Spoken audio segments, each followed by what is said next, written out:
Wait, wasn't there a pillow on his head? Adam Curry, John C. Dvorak. It's Thursday, August 15th, 2019. This is your award-winning Gitmo Nation Media Assassination, episode 1164. This is No Agenda. Adjusting the algos, tweaking the twiddlers, and broadcasting live from the frontier of Austin, Texas, capital of the Drone Star State. In the morning, everybody, I'm Adam Curry. And from northern Silicon Valley, I'm John C. Dvorak. It's Crackpot and Buzzkill in the morning. Yes, you are, John C. Dvorak. Without Big shooting in Philadelphia. Another crazy shooting in Philadelphia. Oh, wait a minute. Just a bunch of cops that were shot, so never mind.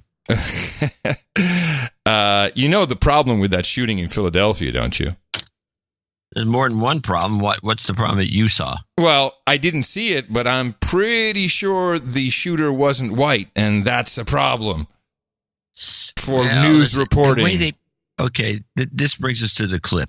The bonus clip. Yes. When CBS played this on the morning show, they said, and then the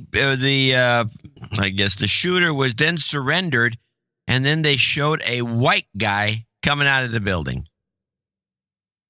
People should go look at this clip. Really? This is on CBS this morning. It's on the CBS news site right now. Was that the guy? Shooter, was that the guy? Was that the guy? No, it was one of the hostages. Oh, God. Oh, my goodness. Okay. Yes, they said, I watched it a couple of times. I said, oh, this guy's a freak. It was like some white guy with one of those long goatees and a bald head, kind of a creepy looking guy coming out. And I said, oh, God, what a creep. And so he's coming out. And then later in this thing, when they showed the guy, when they showed him at the hospital or something, the shooter, or they showed a bunch of people at the hospital, they had one guy in cuffs. It was a black guy. I said, wait a minute. Wasn't the shooter a white guy? And so I looked up the shooter by name with the image search, and there he was. It was a black guy. Yeah, but CBS, I'm telling you, if you didn't know, wow, you were tricked by CBS to make you think it was another white nut. This clip, we play it now? Yeah, sure, play it. Long standoff that paralyzed a Philadelphia neighborhood is over after the man accused of wounding 6 police officers and shooting repeatedly at others surrendered overnight. His name, Maurice Hill, 36 years old. He walked out of his home where he had barricaded himself, holding his hands in the air. Police say Hill opened fire when officers came to the house with a warrant.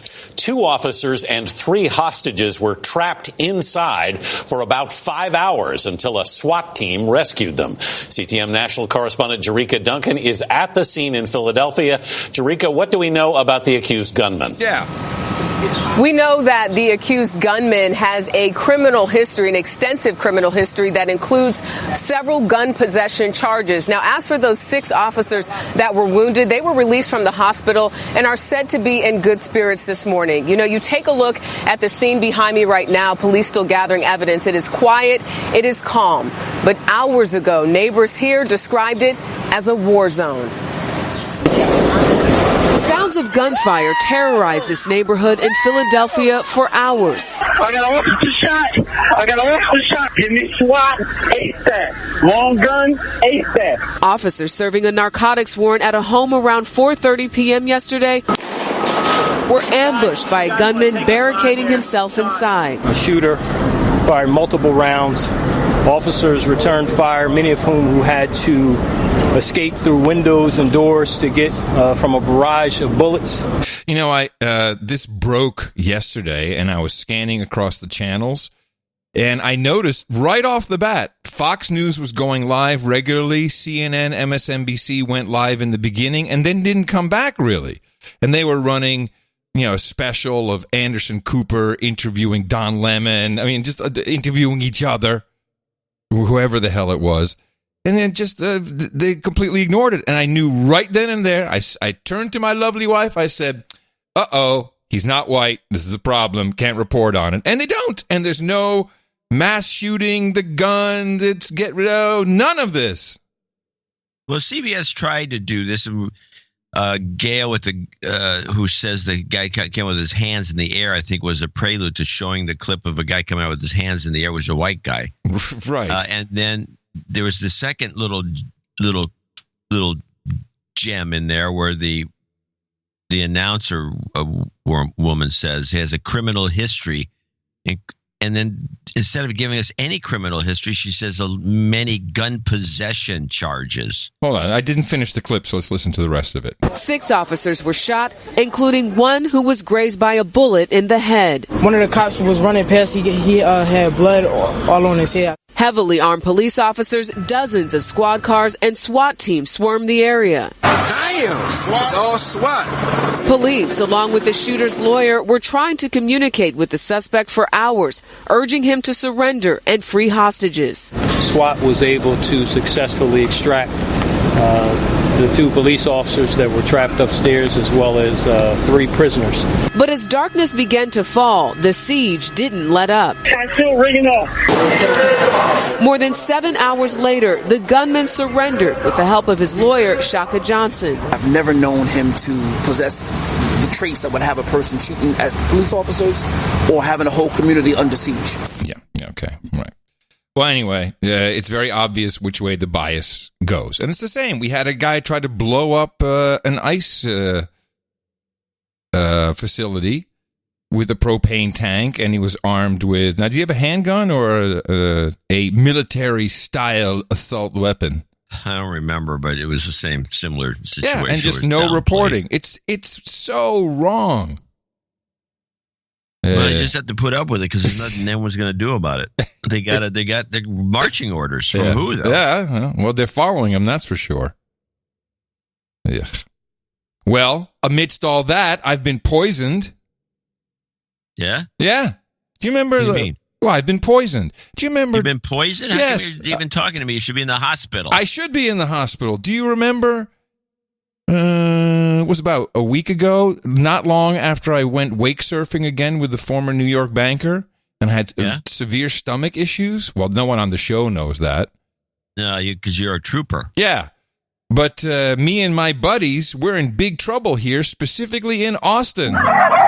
Dogs are people, too. That's right. Me and the dogs. In the summer heat, nothing more inviting than refreshing lake water. But in Texas, Georgia, Tennessee, and North Carolina, multiple reports from dog owners that their pets died after coming into contact with blue-green algae. And if we had known... Claire Scardy had Harper since she was a puppy. She didn't understand why 30 minutes after being in the water, her best friend was dying. She's struggling to breathe, and so we take her to the emergency vet. 10 minutes after we got there, they told me that your baby's not doing good. We have to give her CPR, and she died shortly after that. Some dog owners say they believe their dogs died after licking their fur, which had been soaked with the toxin. Her baby died? I was waiting for you to respond to that. I was just going to say, did the dog die? Her baby died too? The dog is her baby, Jean-Claude. Oh, I'm sorry. Keep playing. I'm sorry. 10 minutes after we got there, they told me that your baby's not doing good. We have to give her CPR. Oh, they actually told her baby wasn't doing well. She died shortly after that. Some dog owners say they believe their dogs died after licking their fur, which had been soaked with the toxins of that blue-green algae. The problem is more acute in the South in summer because algae blooms in the heat are more common. In some cases, the warnings come in word of mouth. This lady was like, "Don't put your dogs in the water, they're passing away." I'm like, wait, what? Veterinarians say they're helpless. Doc, is there an antidote? I'm so sorry to say, no. Tonight in the South, a warning. Your dog's dip in a lake might be deadly. Yeah, so they're warning everywhere in Austin. I think 3 or 4 babies have died. Fur babies, of course. But they never hand out any warning for people. And I looked it up, and yes, blue-green algae can make you sick. It can cause illness, capable of producing several different toxins. Yeah, tons of toxins. In fact, there's a whole big problem up in Lake Erie. We had a clip a couple of shows ago. If you look up Lake, either Erie, E-R-I-E, or algae, I had a clip that discussed what was going on up there in Canada. In Canada, they got this problem too. And there's the good news and bad news about you and that exposure, since you're not dead. I'm still here. Wait, you want to hear the Lake Erie bloom? Yeah, play the bloom. At this time of the year, the waters of Lake Erie are normally a big draw for boaters and fishers and swimmers and sunseekers, but a stinky green sheen is keeping folks at bay. Yeah, that does not look good. Potentially toxic algae is growing in the western part of the lake, and for the first time, Canadian researchers are teaming up with their counterparts in the U.S. to find out how big and how harmful it is. Artie Pohl takes us there. Not the pristine blue you typically see on a summer's day. Colchester Harbour in Lake Erie in Ontario is a shade of green, all because of an algae infestation. I don't think anybody's going to want to swim in that bloom, or they're not going to come out here at all. Fluorescent green, yeah, no. She says the toxic blooms coating the shoreline impact her bottom line. But the algae isn't just bad for business, it's bad for the environment. It can make fish sick, and if you eat that fish, it can make you sick too. Woo. It can also send toxins into the air that can cause breathing problems. Yeah, I know enough. This is bad. They should issue a health warning for people. Which I'm going to tell you your good news and bad news. Okay, good news and bad news. I don't know if this is true anymore, but I know a few years back there was a fad of taking blue-green algae pills as a health benefit. All right, that was the InfoWars supply, I guess? Or? No, it was because it has iodine in it. Gave you some iodine with that package, yes? But it was huge. It was hugely popular, and they were actually. And by the way, the Canadian report goes on, and I'll throw this in there, which is all because of climate change. Okay. Oh yes, no, of course. Well, that's what's going on here. But I'm thinking. Obviously. I remember during this little faddish period of blue-green algae being a health dietary supplement sold at GMC and elsewhere. And there was also ads in certain magazines saying, you too can be an overnight millionaire. Grow blue-green algae in ponds in your backyard and harvest it and, turn it into pills. Turn it into pills. Turn it into somebody. But I'm wondering how much of this stuff was propagated by this faddish era where blue-green algae was a health dietary supplement, and people were growing it all over the place and making it available, I think, in all these ponds and everywhere else. It's possible that it's a kind of a created problem. Oh, yeah, that could be terrorism, bioterrorism. But anyway, blue-green algae. Yeah, they're blaming global warming. In Canada, they're blaming global warming. Yeah. Oh, I'm surprised Austin has not done the same yet. Well, we have had every day has been 100 plus. It's about 103, 104. I think it would kill the algae. No, I guess the algae just thrives on it. I don't know. Don't know enough about it. Doesn't matter because it is Hatch Chili Month, so everyone's got stomach issues no matter what. It is. Hatch everywhere you go in Austin. Hatch Chili Month. What's Hatch chili? Well, Hatch is a type of chili pepper. I don't know anything about this chili pepper. No, you should look it up. So you go to the supermarket, they got Hatch chili pepper cheese. This sounds like a newish fad to me. Well, it's Austin. Do you remember this last year? Yes, I think I do remember it last year. Do you remember it 2 years ago? No. They got Hatch chili chicken sausages. You got Hatch chili in the cereal. It's like they produced too much Hatch chili this year. Just everything is Hatch chili drinking. It's Hatch chili at Amazon. I'm sorry, Hatch chili at Amazon. Sure. Hatch green chili. There you go. It looks like a brand, but it's not a brand. No, it's a kind of chili. Well, no, it's a brand. It is a brand. Well, then I think it's a brand. Because the other ones, it has a logo and Hatch. Oh, well, that's possible. Well, anyway, it's Hatch Chili Month. Yeah, it's a brand. It's a Hatch brand. It's a branded chili. Well, damn commercialism. Chili. It's like champagne. It has to come from the region of Hatch. I think. Hatch, Arizona. Yeah. There you go. So I had a little celebration on Tuesday.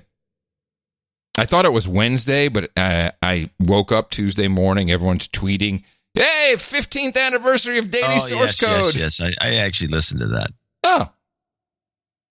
Here's where you say, "Gee, that was pretty good." Well, it was short. Well, an hour and a half. Which was a plus. Hour and 45. And it was? Yeah, it was an hour and 45 minutes. Your DSC was an hour and 45? Yes, sir. I'm not in that. I'm not. See, it's that good that you thought it went by too fast. I must have just listened to a clip. But the clip was good. The clip was you going on and on about the history of podcasting with some more anecdotes that I hadn't heard before. Oh, the early days. You started playing music, and that was the end of it as far as I was concerned. I wasn't interested in the 90s songs that you played. No, I know. I'm sorry. The Little Nash Rambler wasn't on my playlist. I'm sorry. Work on that. How the hell do I get this car out of second gear? Anyway, yeah, there's one for you. Yeah, there's a callback. Yeah. Anyway, it was not 15 years. Can you believe it? How long we've been at this game? You started pretty early at the Pod Show. With your Tech 5x5, wasn't that what it was? A couple things and a bunch of videos. Yeah. Tech Grouch. There you go. Oh man, I missed that guy. Anyway, let's get into some crazy news we have to deconstruct because I've got information, man. New shit has come to light. You know, I'm tossing Joe DeGenoa overboard. He's just not. He's not delivering. He's not giving me the thousands of sealed indictments. It's not happening. We have a new guy, and I think he has better credentials than our friend Smoking Joe. Smoking Joe DeGenoa. Yeah, I think the CEO of Overstock.com, Patrick Byrne, is a CEO of a publicly listed company. The stock price is severely is being suppressed or depressed at the moment. It's down, and that's not just because of whatever's going on globally, but he's involved in the Russian collusion story.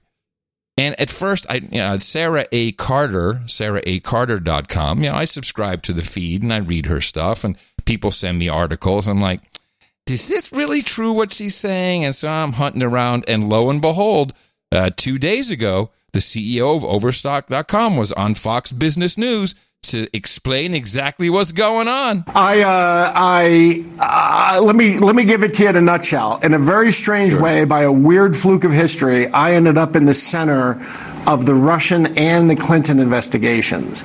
I have all the answers. I've been sitting on them, waiting for America to get there. Last summer, I figured out I have all the answers to both of those. What they all are, it's all about political espionage. Had nothing to do with law enforcement. I thought I was helping them in some law enforcement. It was all political espionage. Here's the bottom line. There is a deep state, like a submarine, lurking just beneath the waves at periscope depth, watching our shipping lanes, and a nuclear icebreaker named the USS Bill Barr has snuck up on them and is about to ram them amidships. That's about to happen, and I think we're about to see the biggest scandal in American history. Wow. As a result. But it was all political. Everything you think you know about Russia and Clinton investigations is a lie. It's all a cover-up. It was all political espionage. And you think Bill Barr is going to get to the bottom of it? I think he has gone to the bottom of it. It was, believe it or not, there was political espionage conducted against Hillary Clinton. And I can tell you, two of the names involved were John Brennan and James Comey. But there was political espionage conducted against Hillary Clinton, against Ted Cruz, Mark Rubio, and Donald Trump. And everything you think you know about the Russian collusion investigation is a lie. Well, it's all going to be exposed. Oh, fabulous. Of course, it's all sealed indictments, I'm sure. Wow. How good is I'll this? give you start the day off right with a clip of the day. Clip of the day. Sorry. That's the way to start a show. Couldn't resist. With the biggest bull crap out there. Now, the story goes that he was in a romantic relationship with the Butina guy, the Russian spy, the girl who was... the girl, the hottie. Yeah, well, she's not as hot as the first. She's not as hot as the redhead. No. But she's the one that was the cutie pie. Yeah, she's in jail right now because she didn't register as a foreign agent, which half of DC hasn't done. Yeah, spook. Of course, she's a spook. And so that's how. What's this guy? Hold on a second. What's this guy's name again? Patrick Byrne, Byrne. And Overstock, I guess we could look and take a look. It was down because of the CEO being Nuts. Okay, let me see what this guy. I want to get a look at this guy to see what he looks like. He's like a goofball. Oh yeah, he's the son of the former Geico CEO, and he's always been a weird dude. Hey, here we go. August 13th, stock goes from 25, drops down to a low of 1568 yesterday, and it's climbing a little bit today, but it's still at 50. No, I didn't know. It's more actually. It's up. It's up to 18. Stock. What? Well, you mean that's what it should be? Yeah, as far as I'm concerned, it's an $18 stock at the moment. Anyway, hey, you know what? I like it. Yeah, Overstock CEO. Here's the one classic. Overstock CEO Patrick Byrne touts the benefits of medical cannabis. Yeah, you look at him, you can see that. Yeah, he's also quite vocal about being a Grateful Dead listening, flag waving, pot smoking American. God. Yeah. I didn't even clip that part. I was like, we don't need to know that. We'll see. Well, yeah, you're right. Probably better than. Although Geneva doesn't have anything else, so he doesn't have a company to run, so we'll see more of him and less of this guy. I don't know. We'll see. I'm very excited about this new twist in the saga, and new twist. Yeah, and no, even better. Any minute, all hell's breaking loose for these bastards. Thousands of sealed indictments. Yeah. Now, I did have a chat yesterday with Pachenik, if we just get into indictments, et cetera, because he had emailed me that let's do a show, let's record. So I recorded a show with him.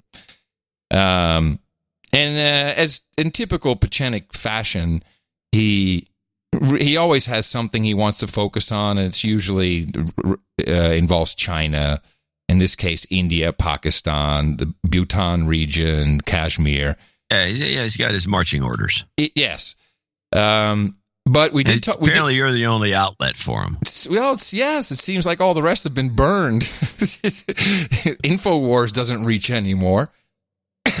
I mean, Alex Jones might as well just not exist in the parlance.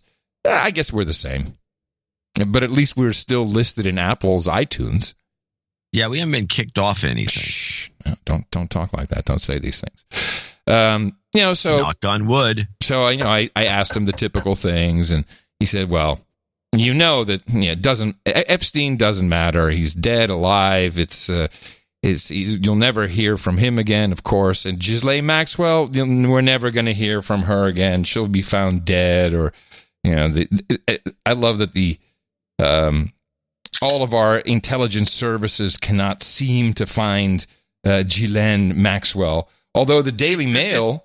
They found her in Massachusetts. Well, here's the report. Let's listen to it with a little extra bonus story. The authorities need to hunt her down, and she needs to face justice. We can exclusively reveal that the British socialite has been laying low inside this $3 million beachfront mansion. The 57-year-old is dating tech CEO Scott Borgerson and living near Boston. An insider tells us she's become a real homebody, rarely ventures out. Yeah. But her boyfriend says he doesn't know where she is. She was just named in a civil suit filed against Epstein's estate. Jennifer Arose claims Ghislaine helped Epstein rape her when she was 15. Interesting to point out, the disgraced financier had a bizarre portrait of Bill Clinton in his New York City mansion. Daily Mail TV has exclusively obtained this grainy image of the former president in drag. He's wearing red heels and a blue dress. The painting is a reminder of Monica Lewinsky's infamous blue dress with Clinton's DNA. Epstein's brother Mark will likely inherit the former hedge fund manager's $550 million estate, which includes the private Caribbean island recently raided by the FBI. So just reading the headlines, you'd think that she's holed up in her boyfriend's house, but no one's seen her. He doesn't know where he is. She's not there. And then this Clinton blue dress thing is the biggest hoax I've seen in a while that people are actually buying into. Well, the funny thing about this is one of the more elaborate, or more not elaborate, but it's not elaborate at all. But it's one of the more interesting hoaxes because it's very clear. Nobody says that it's a photo. Nobody ever says that. They always say it's an oil painting. But it is a photo. I could make an oil painting of Clinton with a doing it with a horse. I could do it. But John, here's the thing. I've seen this photo before months ago. I remember seeing going, funny, because it's a poorly photoshopped job of Clinton's head on some woman wearing this dress. It's a Photoshop, and then they pasted it. I thought it was an oil painting. No, it's not true. I've seen this picture. Okay, so it's just Photoshop. Anyway, I could take Clinton's head and put it on anybody's body. Exactly. But so what? But they did it really well with this grainy photo looking in through the doorway into the hallway to the back of the hall, and there's this picture, and they zoom in, make it even more grainy. This is bull crap. This is someone is laughing their ass off. I don't understand what the point of it is. It's because this is trolling, man. It's no better or worse than Chris Cuomo with Fredo. I love the Chris Cuomo Fredo thing. You want to go there? Or you want to stay with Epstein for a moment? No, I want to finish this, then we'll go to Fredo. All right. So I got a couple other things. So Pachenik, he's like, well, the thing that Trump did, he says, because I'm like, is this draining the swamp? Do we have thousands of sealed indictments ready to pop? And he said, now, what he has done is he has not gone after the espionage and the blackmail and anything else. He's gone purely after the pedophilia. And according to Pachenik, that was a genius move because he has now put fear into the circles of pedophiliacs, as Pachenik calls them. And that will result in people ratting each other out. He feels that the John Huntsman resignation, right after Epstein, right after Epstein died, I think, or whatever, he resigned as ambassador to Russia. And the story is, well, he's going to run, for governor of, I think, Ohio. Wait, John Huntsman, the guy who ran for president? Yeah, the guy who used Mormon? Yeah, the Mormon used to be he used to be the ambassador to China. And now he's the ambassador to Russia? Well, not anymore. He was, yeah. Oh, I got to look this up. I don't know any of this. This is John Huntsman, as we've played him many times. 他不太了解这个情形。And Ching is right. So Pachenik thinks that he might have been the Chika Ching Ching and Hapudad Taka Ching Ching and with Epstein. He is listed, I believe, on the manifest as one of the participants in flying on the Lolita Express. So Pachenik says, I think he had to resign to get ready for anything coming out. Look up John Huntsman. Oh, never mind. I got it spelled wrong. How can you misspell Huntsman? I guess by some psychology, I spell it with a K. One other name he brought out, and that name is also all of a sudden in the news: Bill Gates. Yeah, Bill Gates showed up in the stream, in the news stream yesterday. Yeah. And the story goes back to, I believe, 2015, when a huge cache of child pornography was found somewhere within the Gates compound, and it was immediately blamed on some rogue employee who never went to jail. Nothing happened. We don't even know his name. It's just gone. But Pachenik is very adamant about Gates being compromised. And it's interesting because in all of these different circles, one name keeps popping up. One brand name, and I actually wanted to, let me see if I have this. I found some other information that relates to this, and I'll get to this brand name. The day after the alleged hanging, there was something odd that caught my ear, only coming from ABC. Now, the New York Post, first of all, apparently on 4chan, there was a post about this happening way before the mainstream got it, before it was supposedly even, I don't know. So that's fine. They keep talking about this. That's I don't know. Fine, whatever. New York Post put something out almost the same time ABC News did, and ABC News really led the story.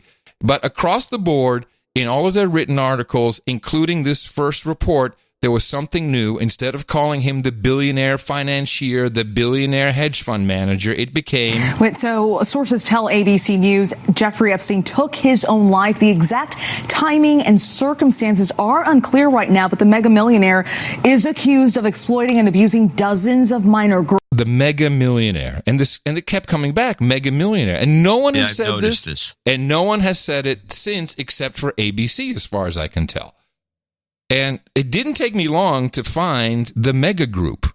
Now, if this was some kind of code, then it would relate to this. The mega group was this group of very wealthy Jewish businessmen, all who, going back to Meyer Lansky was in there, the Bronfman Sr. was in there, Wexner was in there.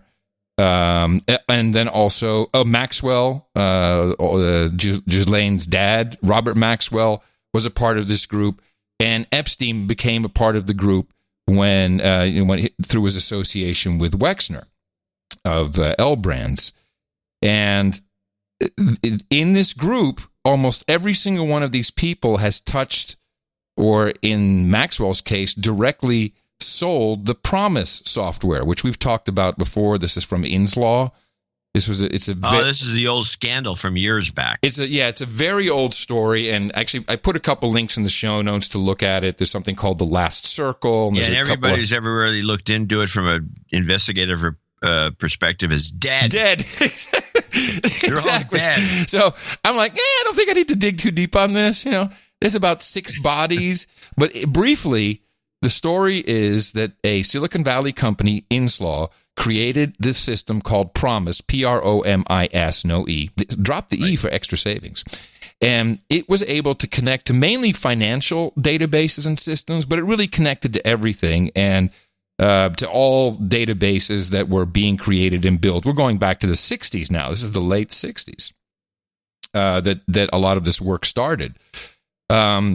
And so it eventually wound up getting sold to the U.S. government, but they, instead of just being good users, they copied this apparently with Israeli intelligence, built in a back door, and then engaged Robert Maxwell to sell it to other countries, to intelligence services in other countries, which the original Inslaw company didn't know about until they started getting calls from the French government for support in French, and then they kind of caught on to what was going on. Yeah, they got ripped off, and they never got paid. Well, some of them got killed. And some of them got killed when they looked into it. But if you look at this Promise software and the story around it, almost all of these people, somehow, right up to Barr, actually, all have been involved with this software in one form or another. But Maxwell apparently was the sales guy. So, this... And he's dead. Yeah, he's dead. It could have been, used... I mean, once you have someone's financial information, you can really track their finances at the banking level, which is, I think, what this is used for mainly. You really can start to predict things that this person is going to do, not unlike Silicon Valley today. In fact, there's enough circumstantial evidence to think that if not some of the code, but certainly the methodology of Promise has been replicated in Peter Thiel's Palantir software.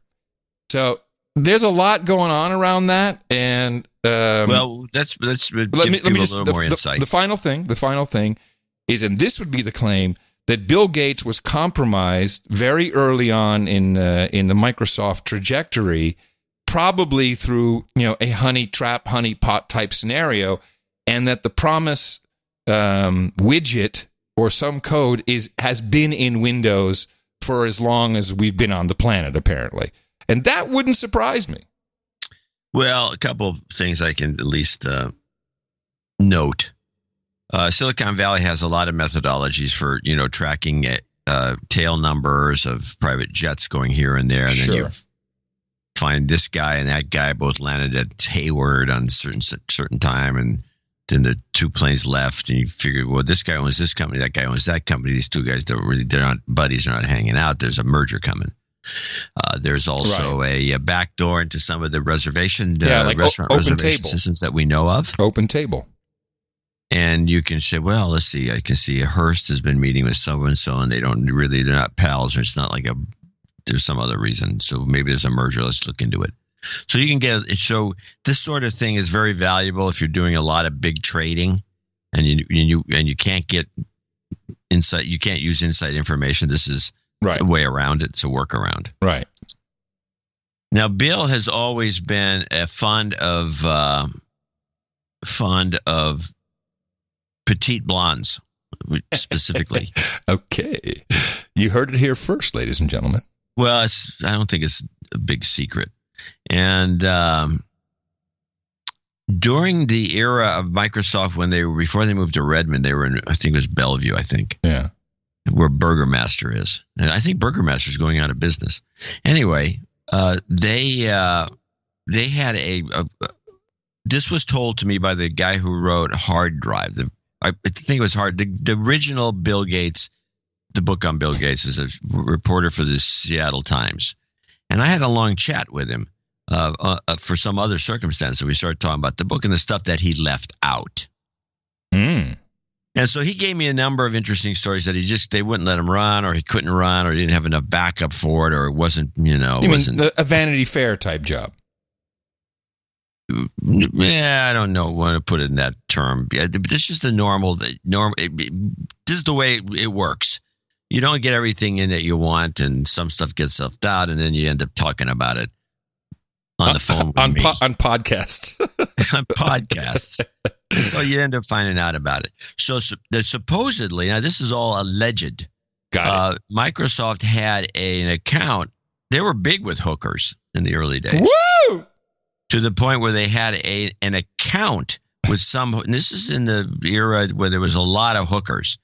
And they had an account at, and I would say what this era was is probably, I'm trying to put the years on it. I'm going to say it's probably early 80s. Bush presidency. When they were still in Bellevue is all I can say, for sure. All right.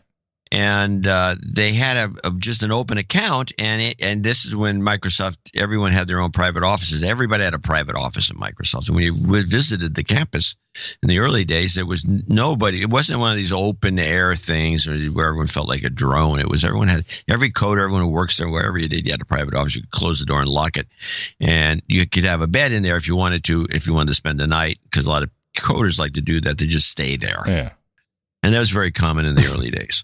And so they had an open account with a whorehouse, and it was just you'd go onto the bill. I don't know what the petty cash. I have no idea how they wrote this off, but any coder that was lonely could get some girl to come over, and to keep him at the place coding. Wow!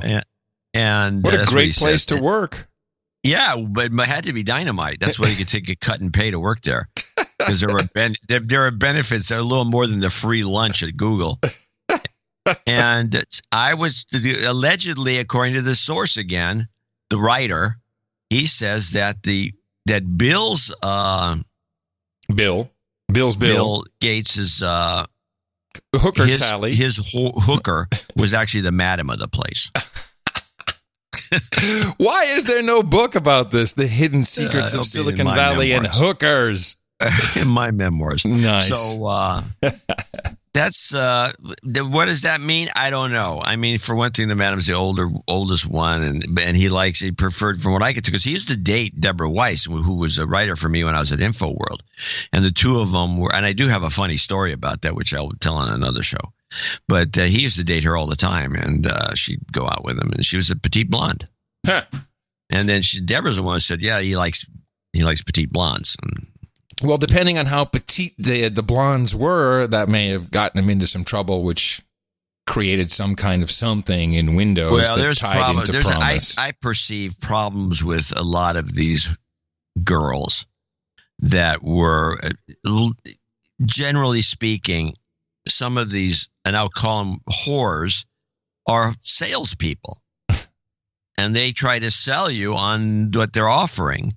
And if you're not buying, they sell, I mean, it's like, that was the difference between that reporter and that clip we had in the last show. It says he went over their place and the butler offered him a free massage and with a happy ending. Right. And the guy wasn't going for it. If it was the girl coming out to offer, and she was doing her sales thing, which is some of these women can do, and many of them actually, no offense to the women sales folk out there, but a lot of these girls go into sales and do quite well for themselves because they can sell, which is all it takes. And there's the Zephyr finally, by the way. It's very late.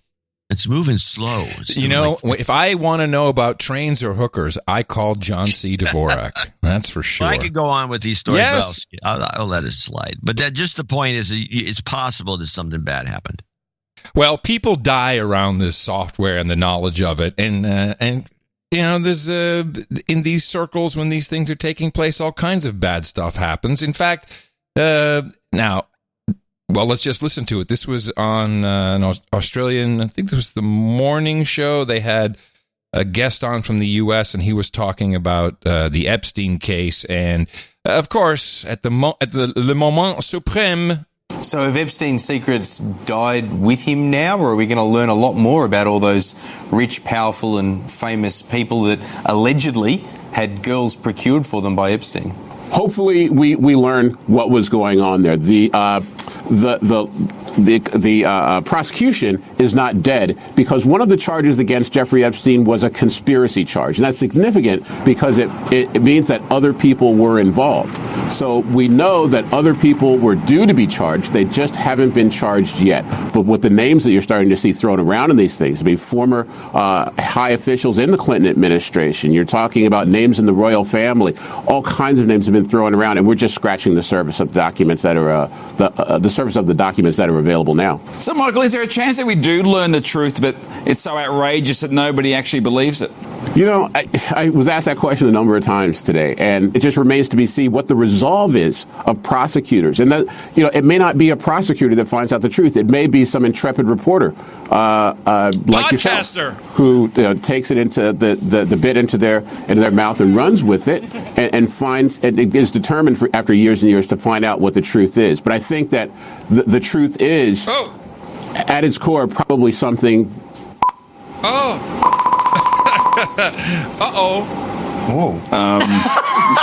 Whatever. Well, obviously people are onto me.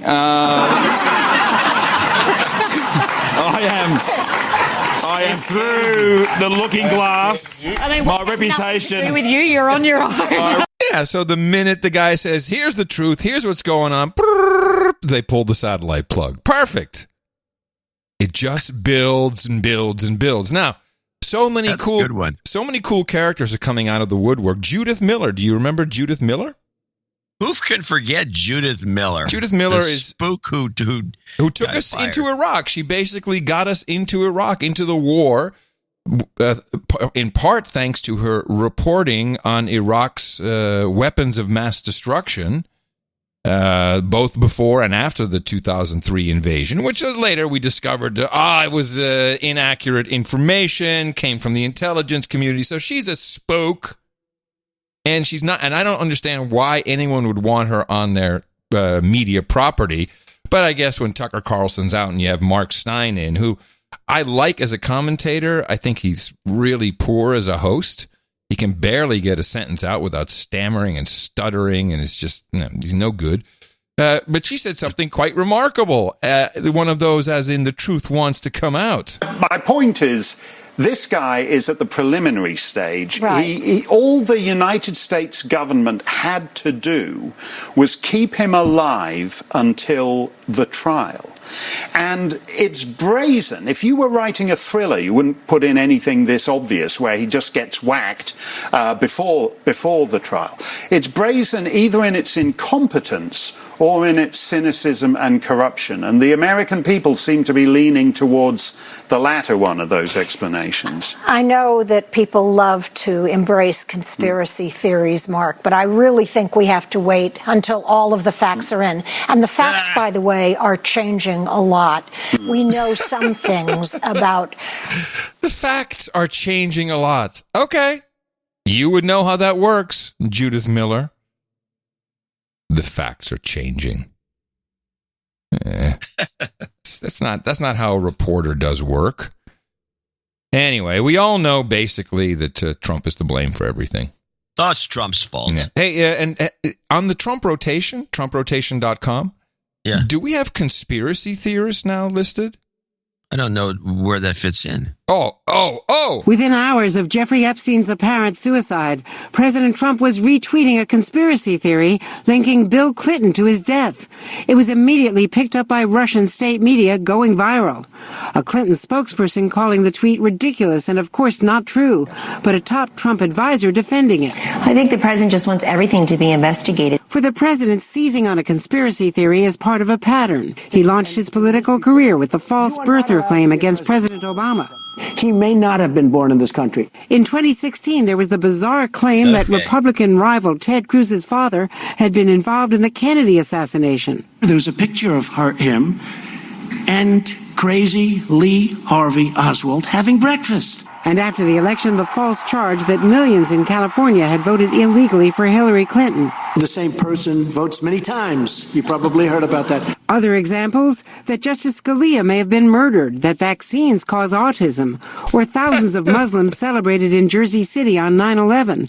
But tying Bill Clinton to Epstein's death reached a new level. Certainly, to accuse, even by implication, a predecessor of a murder conspiracy puts us in a whole different realm of reality. Clinton and Trump had both known Epstein, and Trump critics countered by blaming Mr. Trump online for Epstein's death. Marco Rubio chided both sides for spreading conspiracies, but no one did it with as big a megaphone as the president. So the message went out to all ships at sea. Okay, we got to label this guy as a conspiracy theorist. Now, noted, he definitely sparked that with his retweet of the video, which was a funny joke about the Clinton body count. But NPR got down in the weeds and got some experts in, and let's talk about this conspiracy. What is it? How does this work? Yes. By the way, I will say, I'm looking at the list. I will have to put it on the list as number 56, moving the criminal ones up by one, but I'll put it at the end. Okay. Because it's definitely because of this birther and all the rest of it. She did a good rundown there. If you're going to make somebody look like a conspiracy, they can do that to anybody, by the way. Well, just take a bunch of discrepant stuff and package it in such a way that you can say it's all one thing. And I'm in. I think it should be on the list. And they took the same packaging and did it everywhere. But I thought NPR was they're marching orders. Yes. Whether President Trump actually believes the conspiracies he highlights is also debatable. He's often employed conspiracy theories to denigrate his adversaries. Kurt Anderson, who wrote the book Fantasyland: How America Went Haywire, says when a bad thing happens, it's easy to blame it on some secret cabal. So if you're Donald Trump, my enemies, the Clintons, did this. If you are somebody who believes that Donald Trump is in league with the Russians, then of course you think, oh no, the Russians did this. But people don't need a partisan motivation to come up with a conspiracy theory. Consider such discredited claims as that vaccines cause autism, that 9/11 was an inside job, that the Sandy Hook school shooting was a hoax. Yep. People genuinely believe these things, and that may trouble those who take logic or evidence seriously. Reverend Albert Mohler, president of the Southern Baptist Theological Seminary, felt the need on his podcast to explain why conspiracy theories take hold. We as human beings do not like unanswered moral questions. We want to know who did it. We want to know how it was done. All the more so, Mohler said, when an event is associated with some strange coincidences. We're looking for a pattern. Our intelligence given to us by God is a pattern-seeking intelligence. And a conspiracy theory can offer a pattern. Joe Uzinski at the University of Miami has studied conspiracy theories. He says people also see conspiracies even when there are no coincidences to explain. Now, I'm like, okay, they're going to talk about me now, but nah. It doesn't matter because people can take whatever they want and turn it into whatever they want. He cites the example of Supreme Court Justice Scalia dying in bed. Some conspiracy thinkers suggested he was smothered simply because there was a pillow by his head. Wait, wasn't there a pillow on his head? I remembered specifically that the pillow was on his head. No, shh. Anyway. You know, everybody has a pillow near their head when they're sleeping. That's not strong evidence of anything, but to them. That was very strong evidence. Uzinski says his research suggests that people who ascribe to conspiracy theories are often those who feel they're under threat or out of power or somehow left on the outside. So connecting the or just podcasters. Dots may satisfy. Oh, wait, hold on. I got to play. This is the important part here. Sorry. Let's go back. I love this. His head. You know, everybody has a pillow near their head when they're sleeping. That's not strong evidence of anything, but to them, that was very strong evidence. Uzinski says his research suggests that people who ascribe to conspiracy theories are often those who feel they're under threat or out of power or somehow left on the outside. So connecting the dots may satisfy an emotional or intellectual need. Kurt Anderson says it can also be fun. Look at this. This person was here at this time, and look, it connects to this. That is part of the pleasure of puzzles, of detective fiction, of thrillers. It is a form of entertainment. Well, not just the amazing Polly. Connecting the dots is everywhere. Here's Beto. Members of the press, what the hold on a second. You know, it's these questions that you know the answers to. I mean, connect the dots about what he's been doing in this country. Connect the dots. Here's what I've said. Connect the dots. I've said that we need the information. We need to connect the dots, and we got to drill down. We've got to connect the dots. Get the facts. Connect the dots. Do everything that I possibly can to help connect the dots. I've said we've got to connect the dots. I've always said, if we connect the dots, I believe that they should have to connect the dots if we're able to connect the dots. And if we determine the facts, if the dots are connected, let's get to the bottom. Yeah, connect the dots, Maxine I Waters. need to get on the softball team. What? Yeah. Something I didn't get that one. I did. And he went all the way up to the elite circles of CNN International, Christiane Amanpour. Now, democracy is under increasing threat from conspiracy theories. Now, hold on a second. Democracy is under serious threat from conspiracy theories? How? How do we put that together? Connect the dots, man. Now, democracy is under increasing threat from conspiracy theories, from fake news, a war of misinformation online. And it's coming right from the top in many occasions. This weekend, President Trump retweeted a conspiracy theory blaming the Clintons for the death of the multimillionaire sex offender Jeffrey Epstein. There you go. It's hurting our democracy.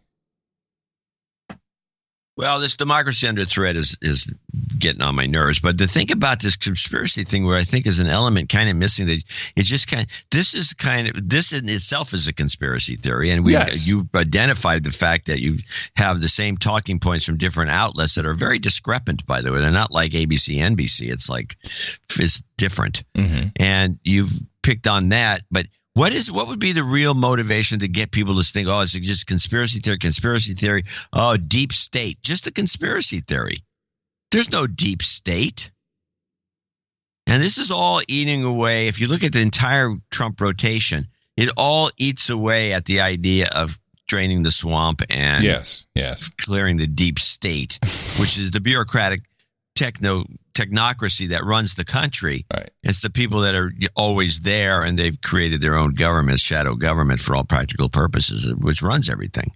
And then they obviously run the news media too nowadays by telling them what to do and what to say. Yes. Which we've proven pretty much by this opening of this particular show, although we prove it week after week.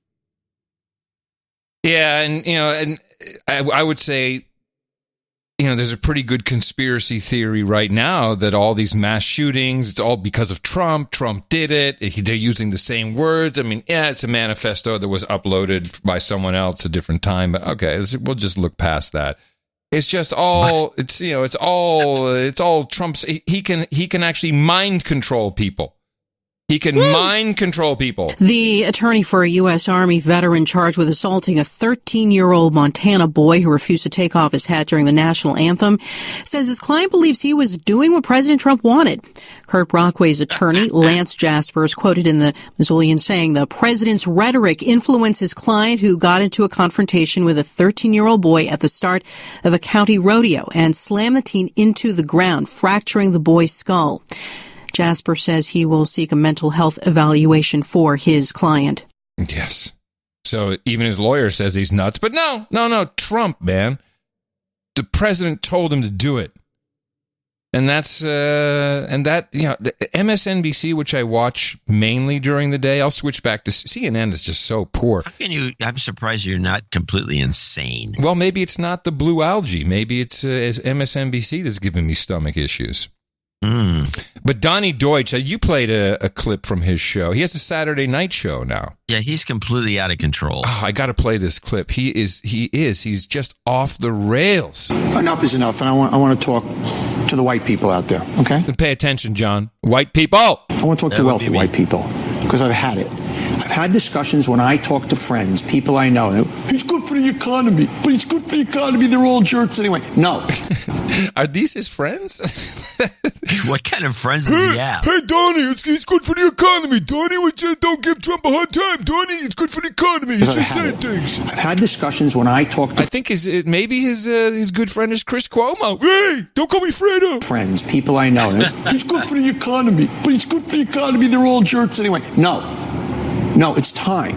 By the way, if you're somebody who's poor and you believe Donald Trump is going to get you a job, maybe you don't have the luxury of a moral imperative, okay? But everybody else, shame on you at this point. Enough. This is where you stand up. And if you don't, you own it. And I talked about this yesterday. You are no different than if you were on a subway train and you saw 4 white nationalists screaming and an African-American woman, go home, go back where you came from. If you vote for Trump, it's like you're going like this. Just let him rant. It's funny. And own it. No more he's good for the economy. No more, well, they're all jerks. He just says these things. We are heading to such a dangerous place. And guess what? You look at history, it can happen here. Do I have to guess? Yeah, guess. What do you think? What do you think the dangerous place is? Where are we going with this dangerous place? Let me think. If I have to guess, as he asked me to guess, I really don't know. No more, well, they're all jerks. He just says these things. We are heading to such a dangerous place. And guess what? You look at history, it can happen here. Maybe it's the Jews next. Oh, I forgot. His daughter's married to a Jew. Who says? And I come from a place, Now, that's a good conspiracy theory. Kushner's not a Jew. Who says Kushner's a Jew? Maybe it's the Jews next. Oh, I forgot. His daughter's married to a Jew. Who says?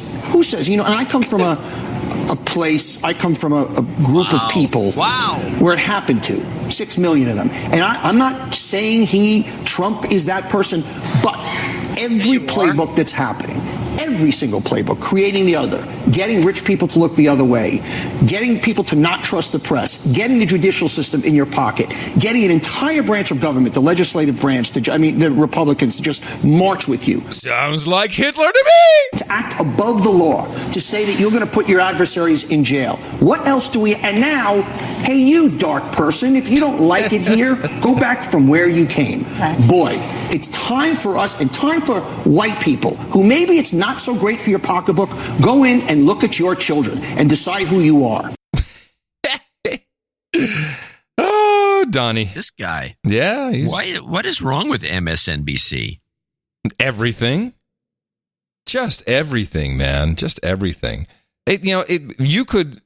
I could just sit with MSNBC and clip all day. Here, Joy Reid with this guy. This guy is a real interesting dude. He's a pundit.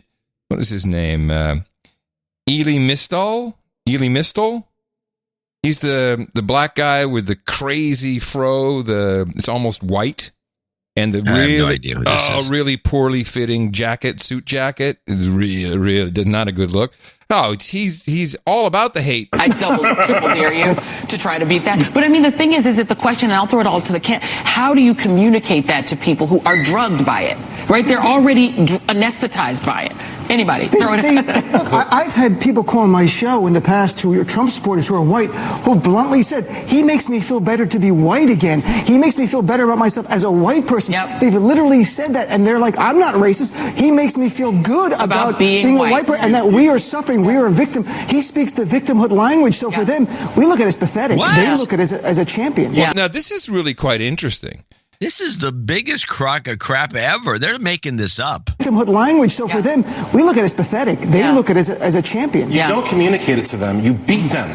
You beat them. They are not a majority of this country. The majority of white people in this country are not a majority of the country. And all the people who are not fooled by this need to come together, go to the polls, go to the protests, do whatever you have to do. You do not negotiate with these people. You destroy them. And by the way, the black man said beat them, meaning in a poll, in an election. Figuratively. Yeah, so don't come for the black man. He said beat them in a poll. God.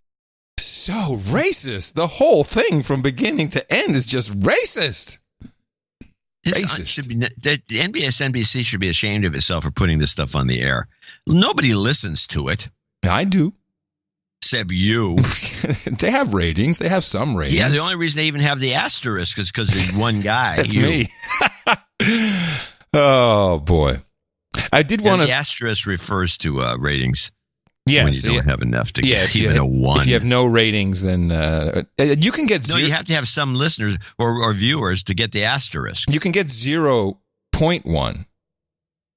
Yeah. That's the below lowest. That's the asterisk. Yes. Yeah, below that is the astick, is what we call it. That means one guy's watching. It's you.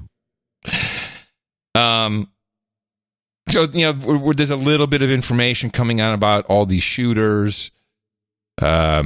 And we have no idea what's true or not. You just don't know at this point anymore.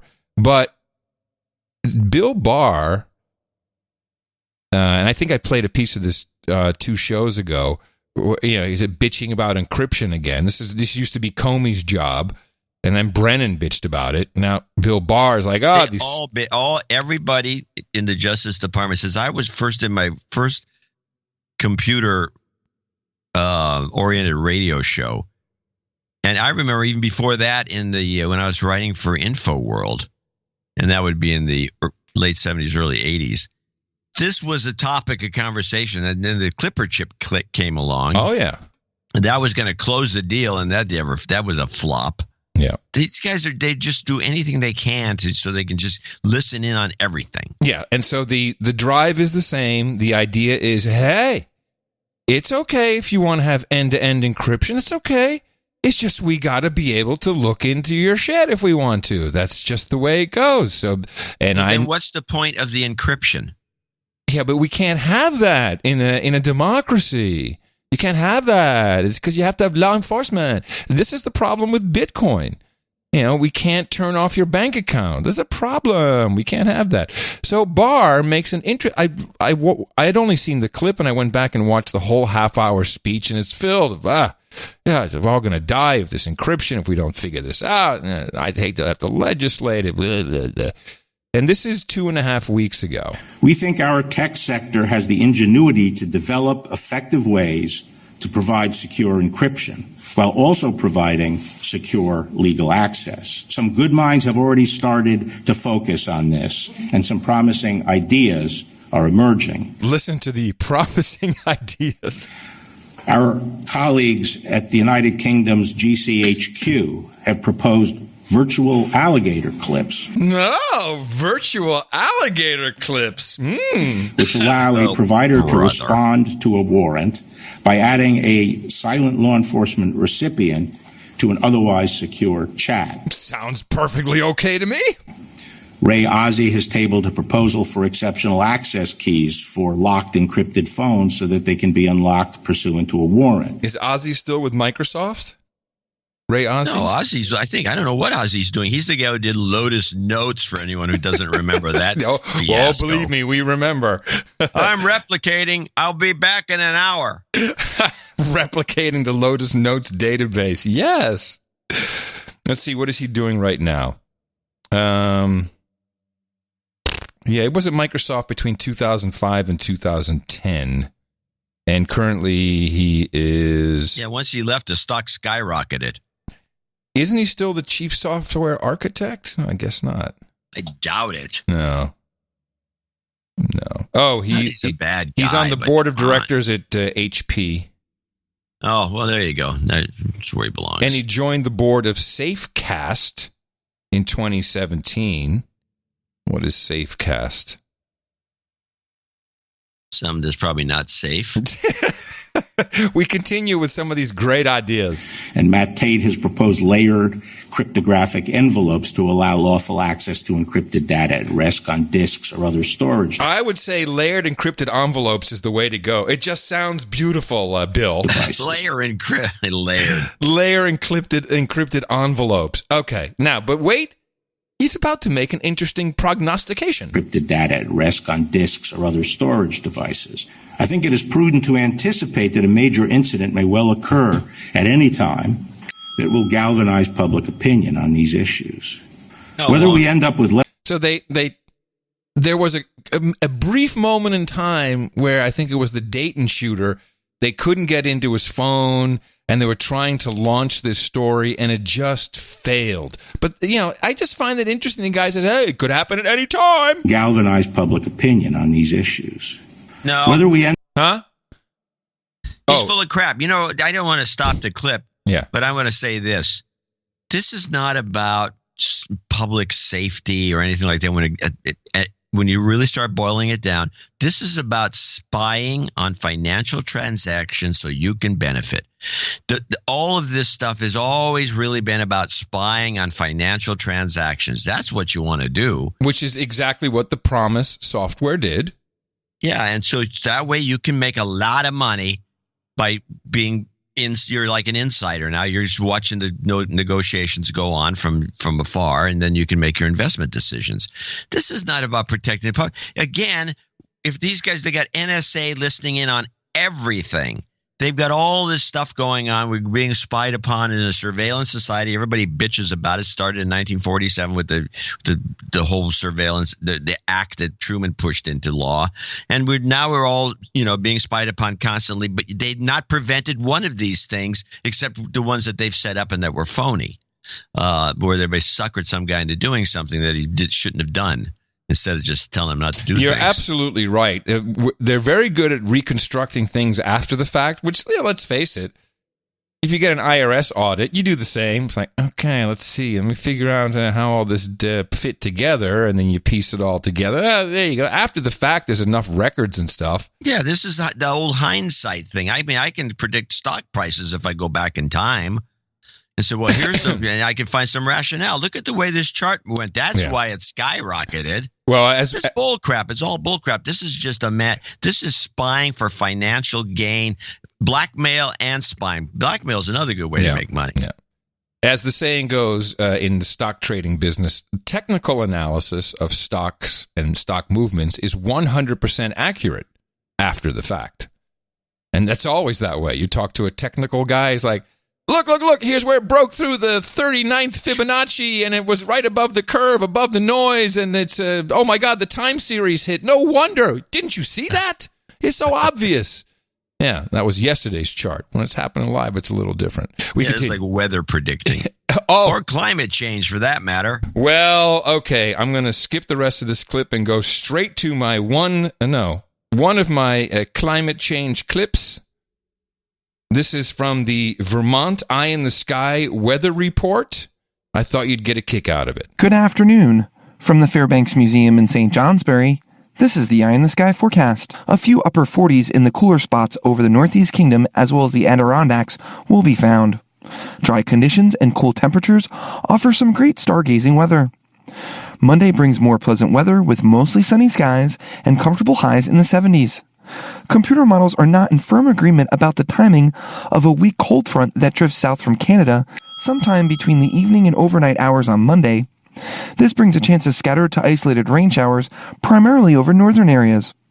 Again, computer models are not in firm agreement about Tuesday as a decaying low-pressure system moves east from the Midwest, and this brings a chance of scattered rain showers. So their coveted computer models can't even agree on Tuesday.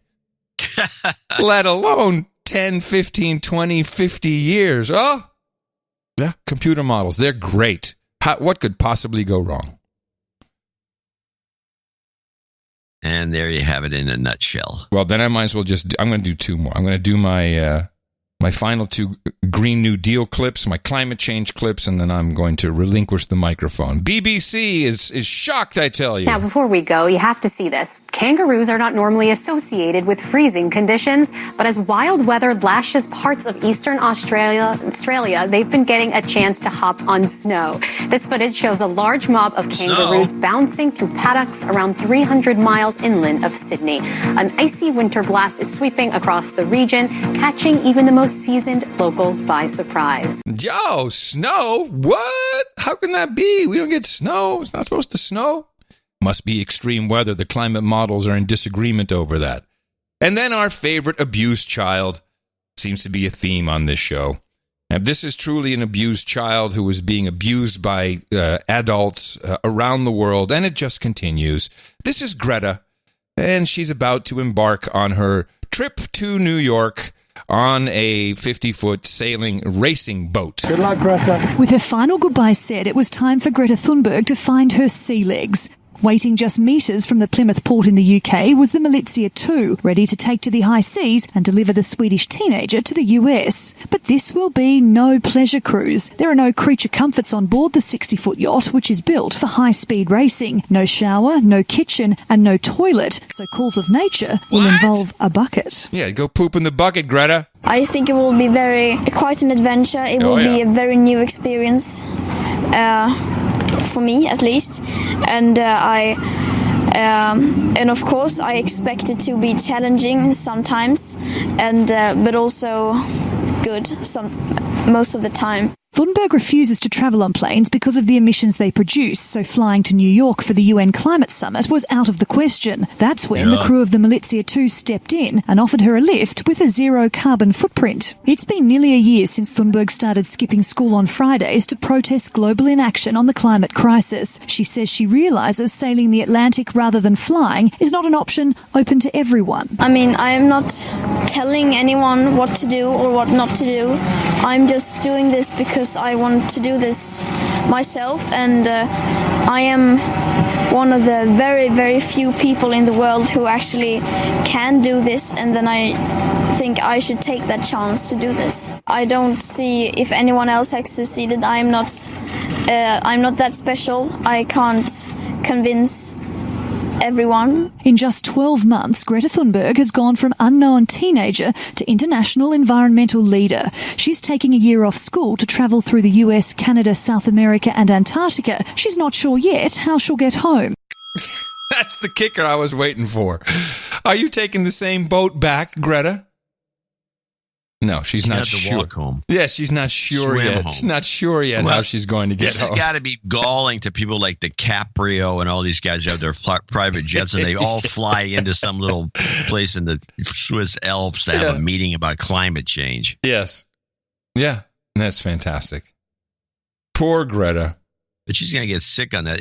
You know, there's the other possibilities, which is a long shot, is that she guts through it and actually makes the thing and actually likes it so much that she becomes a sailor. It's possible.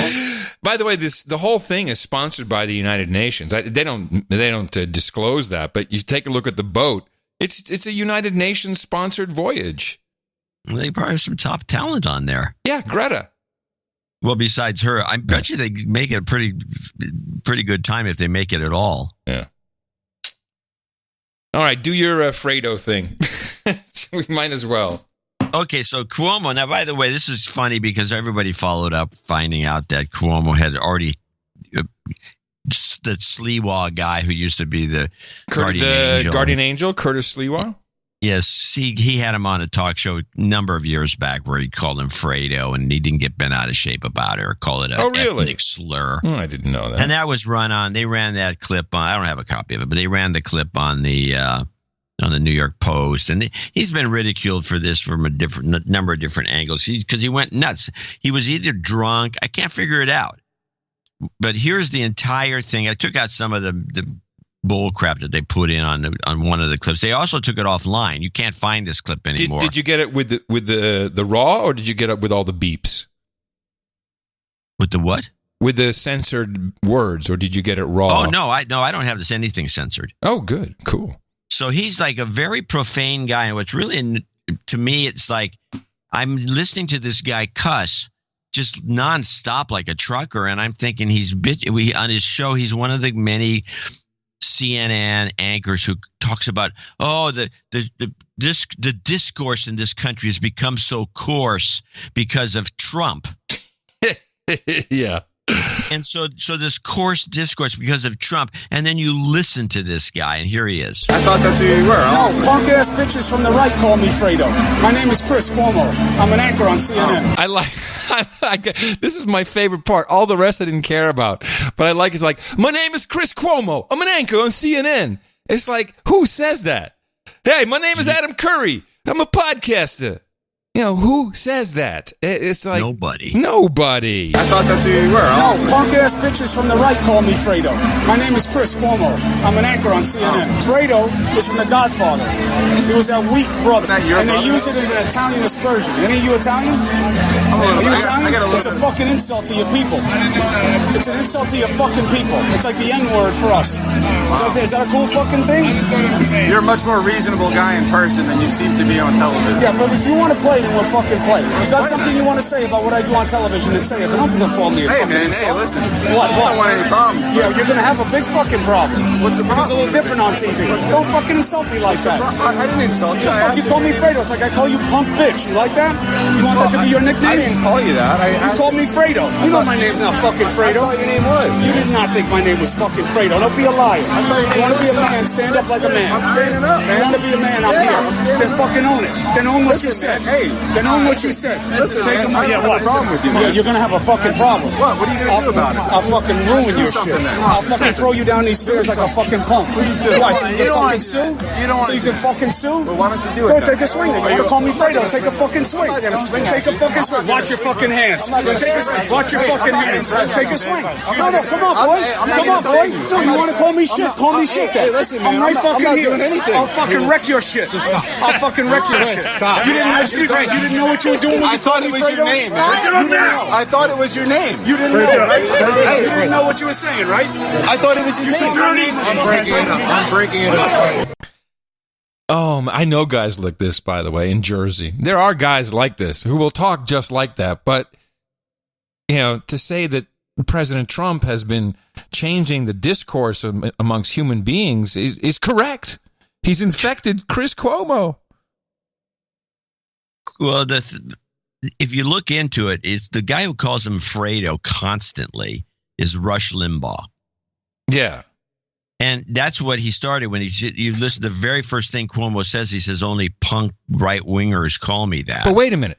The first time I heard Fredo, I don't listen to Rush Limbaugh, that's what left Twitter Democrats were calling Donald Trump Jr. They were calling him Fredo, the dumb brother. I'm sorry, either Trump Jr. or Eric, maybe. No, Eric. Yeah, they called him Fredo, the dumb brother. Yeah. So yeah, and then Limbaugh. I don't know if that was before or after Limbaugh started calling Chris Cuomo Fredo, but that's what he calls him, Fredo Cuomo. And so that got into the lexicon. But now, unfortunately, because of this, although they took it down, and they were some of them reposted, but it's down mostly.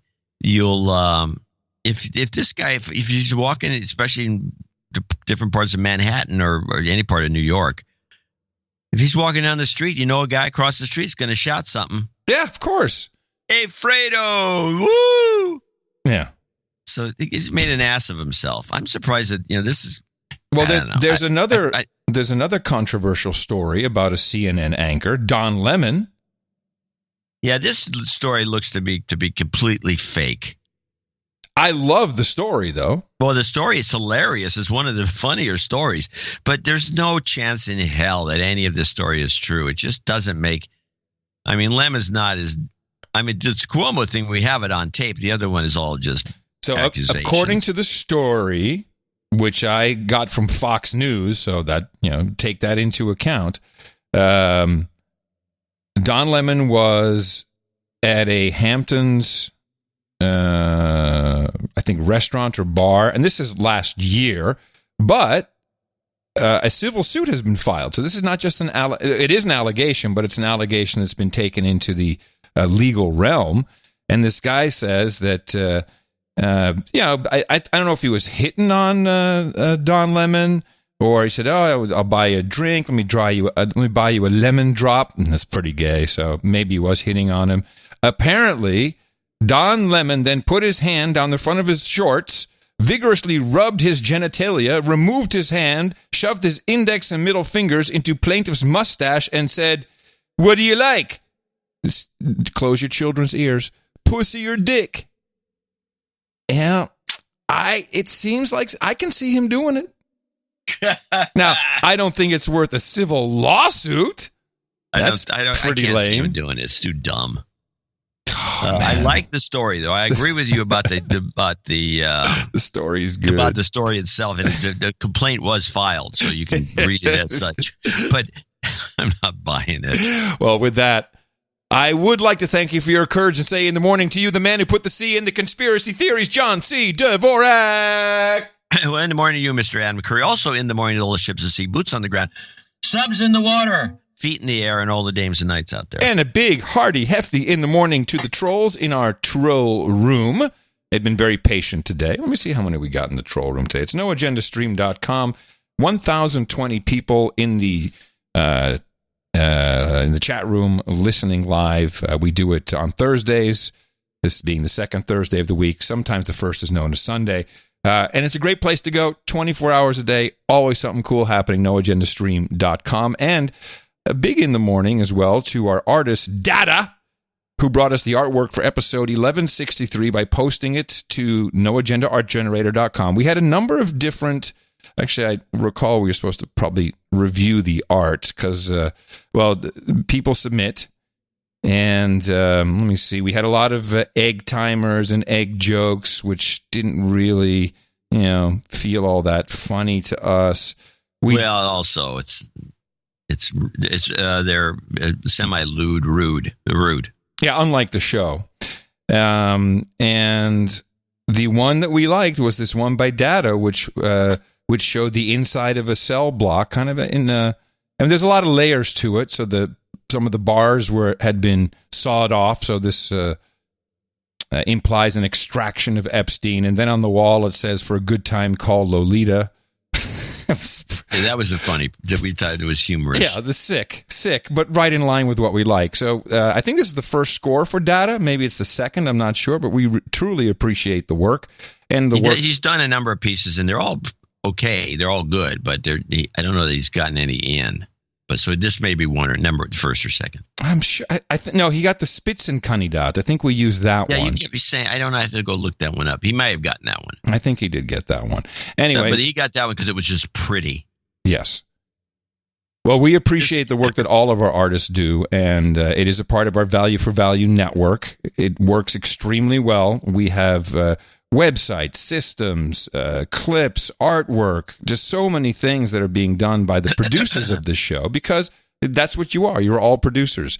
NoAgendaArtGenerator.com for our art-making producers, our art-producing producers, and we also like to thank our executive and associate executive producers who help us financially, and we do that more or less in the first tranche of the show. And who do we have to thank today?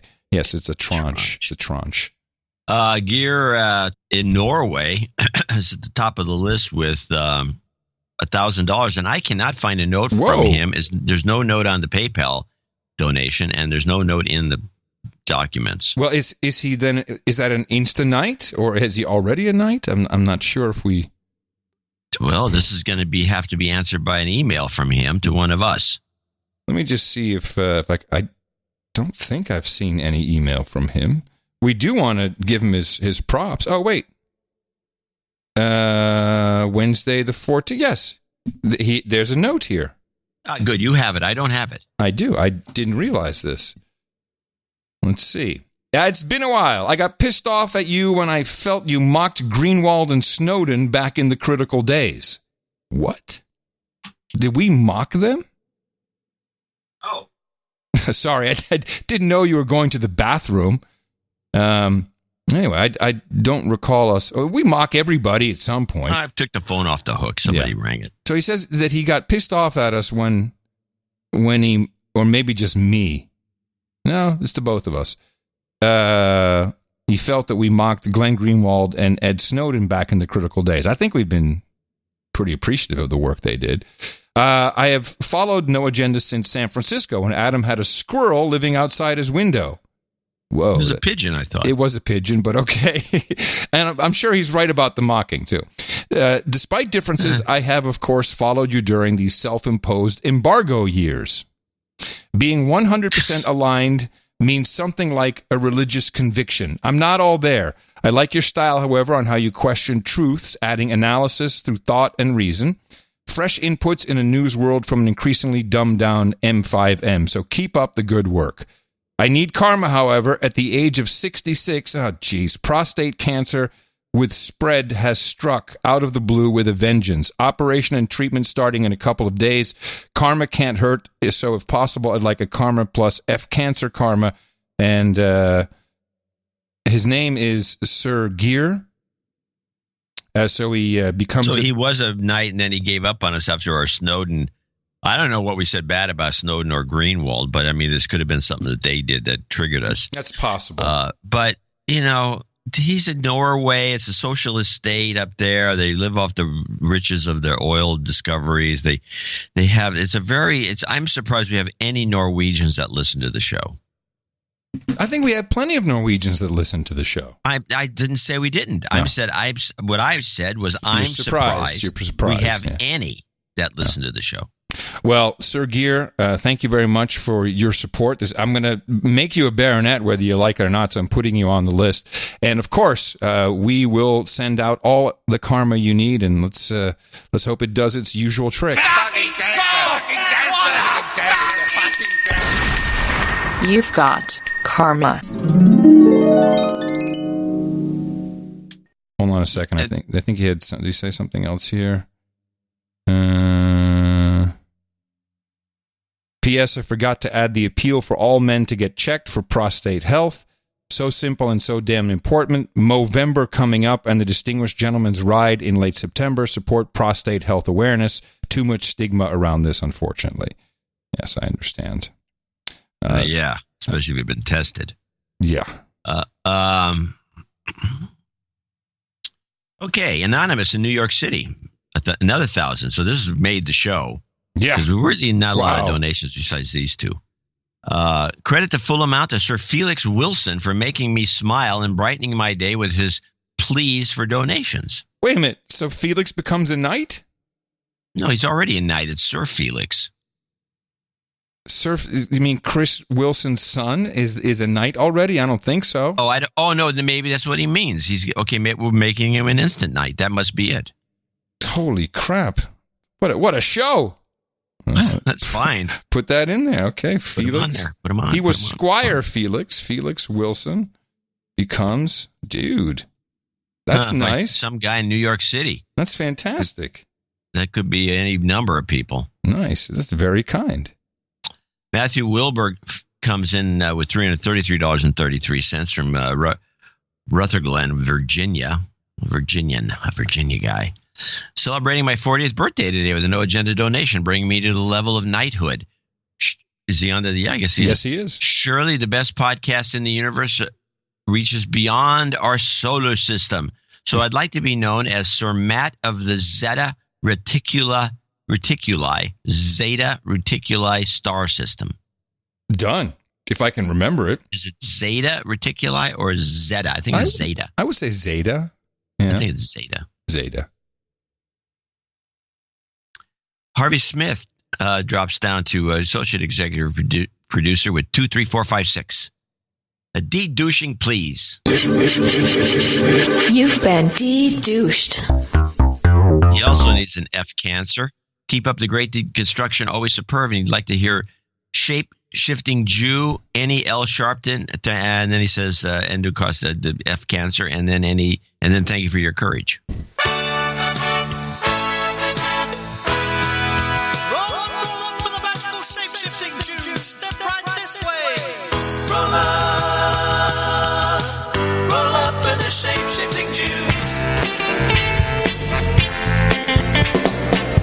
RESPICT. You've got karma. All right. Thank you, Harvey. And to our final associate executive producer and also a proof of the random number theory, Andrew Wilson in Melbourne, Australia, donates $200 and says, "Hi, John and Adam. Please, can I get an F cancer karma?" Jeez. Yeah, there you go. That's three? Three, the magic 3. That's why 3 celebrities die. Karma for my mom, just a random number theory. I mean, people should look into this. For my mom who has just finished that's how you get on a crap table and you get caught in one of these things and you walk away a millionaire. Never happened to me. Yeah. F cancer karma for my mom who's just finished her chemotherapy and radiotherapy. She's awaiting her test results, and we have our fingers crossed. From Andrew in Melbourne. You bet, man. Here it is. You've got karma. And that concludes our list of associate and executive producers for show 1164. Yes. Yeah. Well, this is good. Thank you to our execs and our associate execs, because, as John said, you made the show for us. This is fantastic. Thank you so much. It is highly appreciated, and we'll see some of you at the round table for your knightings or your peerage upgrades. And remember that these credits are credits you can put on your resume, and they look good. Executive producer of the No Agenda Show. You can say episode 1164, and you're right to do it, because you are. It's just like Hollywood, and if anyone questions it, we'll be happy to vouch for you. Again, thank you. We'll be thanking more people, $50 and above, and you can always support us by going to Dvorak.org/NA. Well, I'm pretty sure we know all about how Trump is mind controlling everybody, so go propagate it. Our formula is this: we go out, we hit people in the mouth.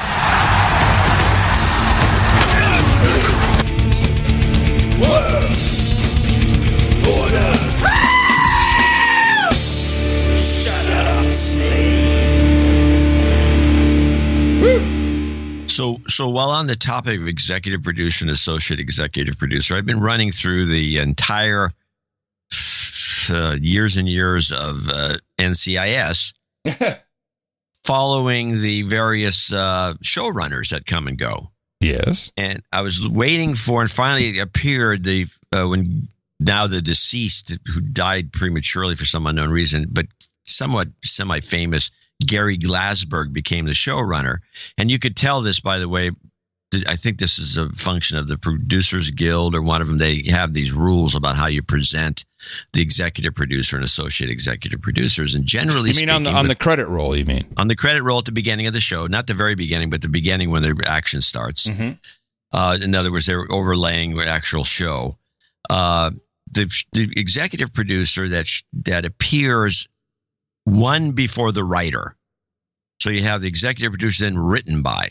That executive producer is the showrunner. And explain the showrunner job. The showrunner is the boss. He's the guy who runs the show. I mean, he's actually the guy who's got an office, and everyone comes to him. He's the guy. He's the showrunner. He runs the place. He is the boss of the show, and so he's involved in every decision, and he is involved in firing, hiring, and picking scripts and everything in between, and writing a lot. So in the early, Gary Glassberg finally shows up. He brought a kind of a note of screwball humor into the show, and he always puts some. And I noticed that this joke comes up, and to me, it was like I very rarely watch these things and then laugh out loud at stupid stuff.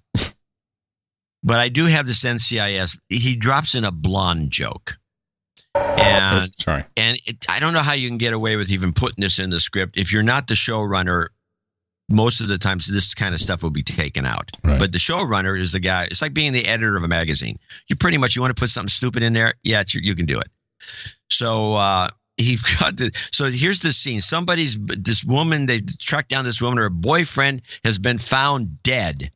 And so they bring her in for a and she's a kind of a cute but dumb blonde. And so they bring her in and tell her that the boyfriend's dead. And here's how the dialogue goes. Oh my God, I can't believe he's dead.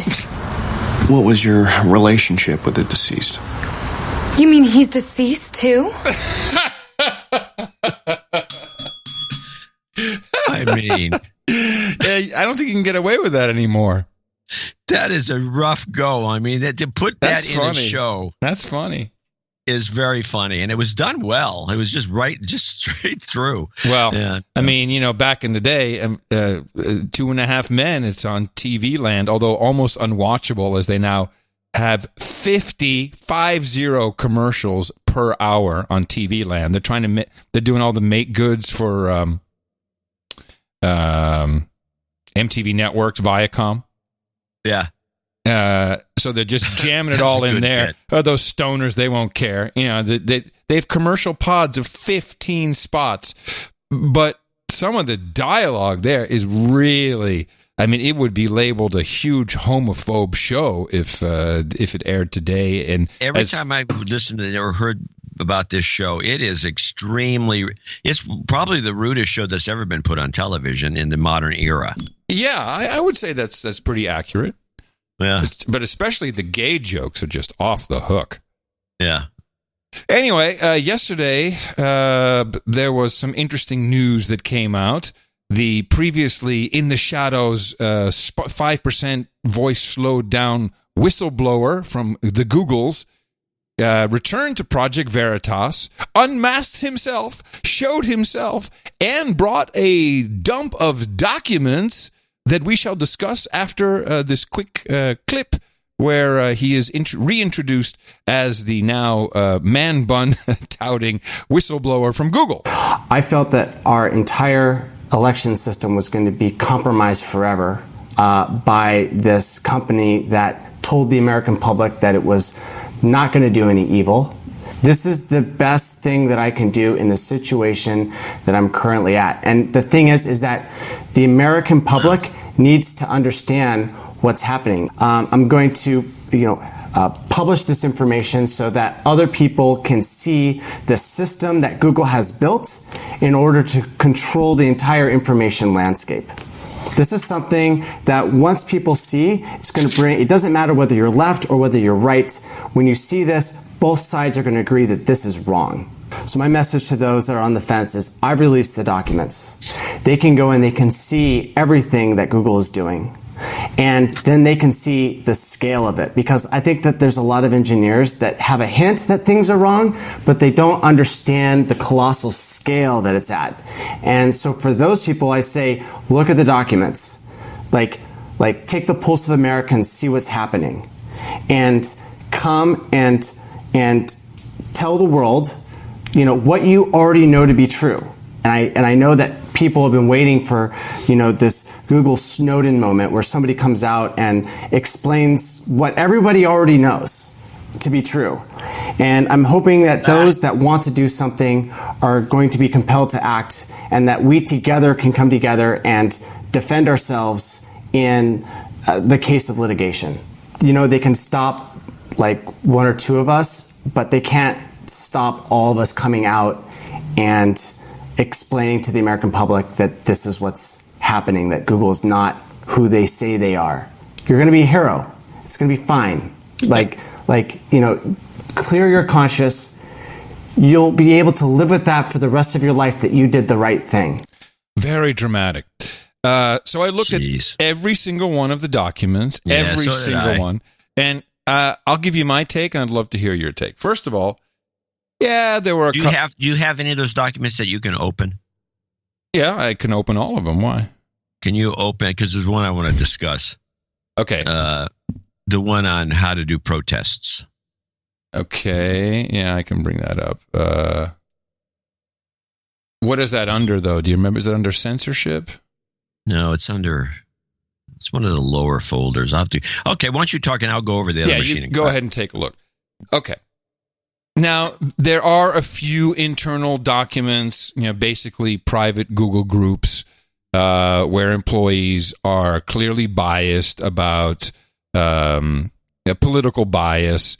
And, they're saying, send this off to the team. We've got to get rid of this. We've got to stop that. I'm sure that happens everywhere. But I found it really interesting because it really showed how the Google machine operates. And a lot of it operates specifically to not piss off the advertisers. There's a lot of examples of how AdWords screw up, become incredibly biased in the result. It shows up with biased results. There's an interesting example where women were shown only ads for lower paying jobs on a certain AdWord combination.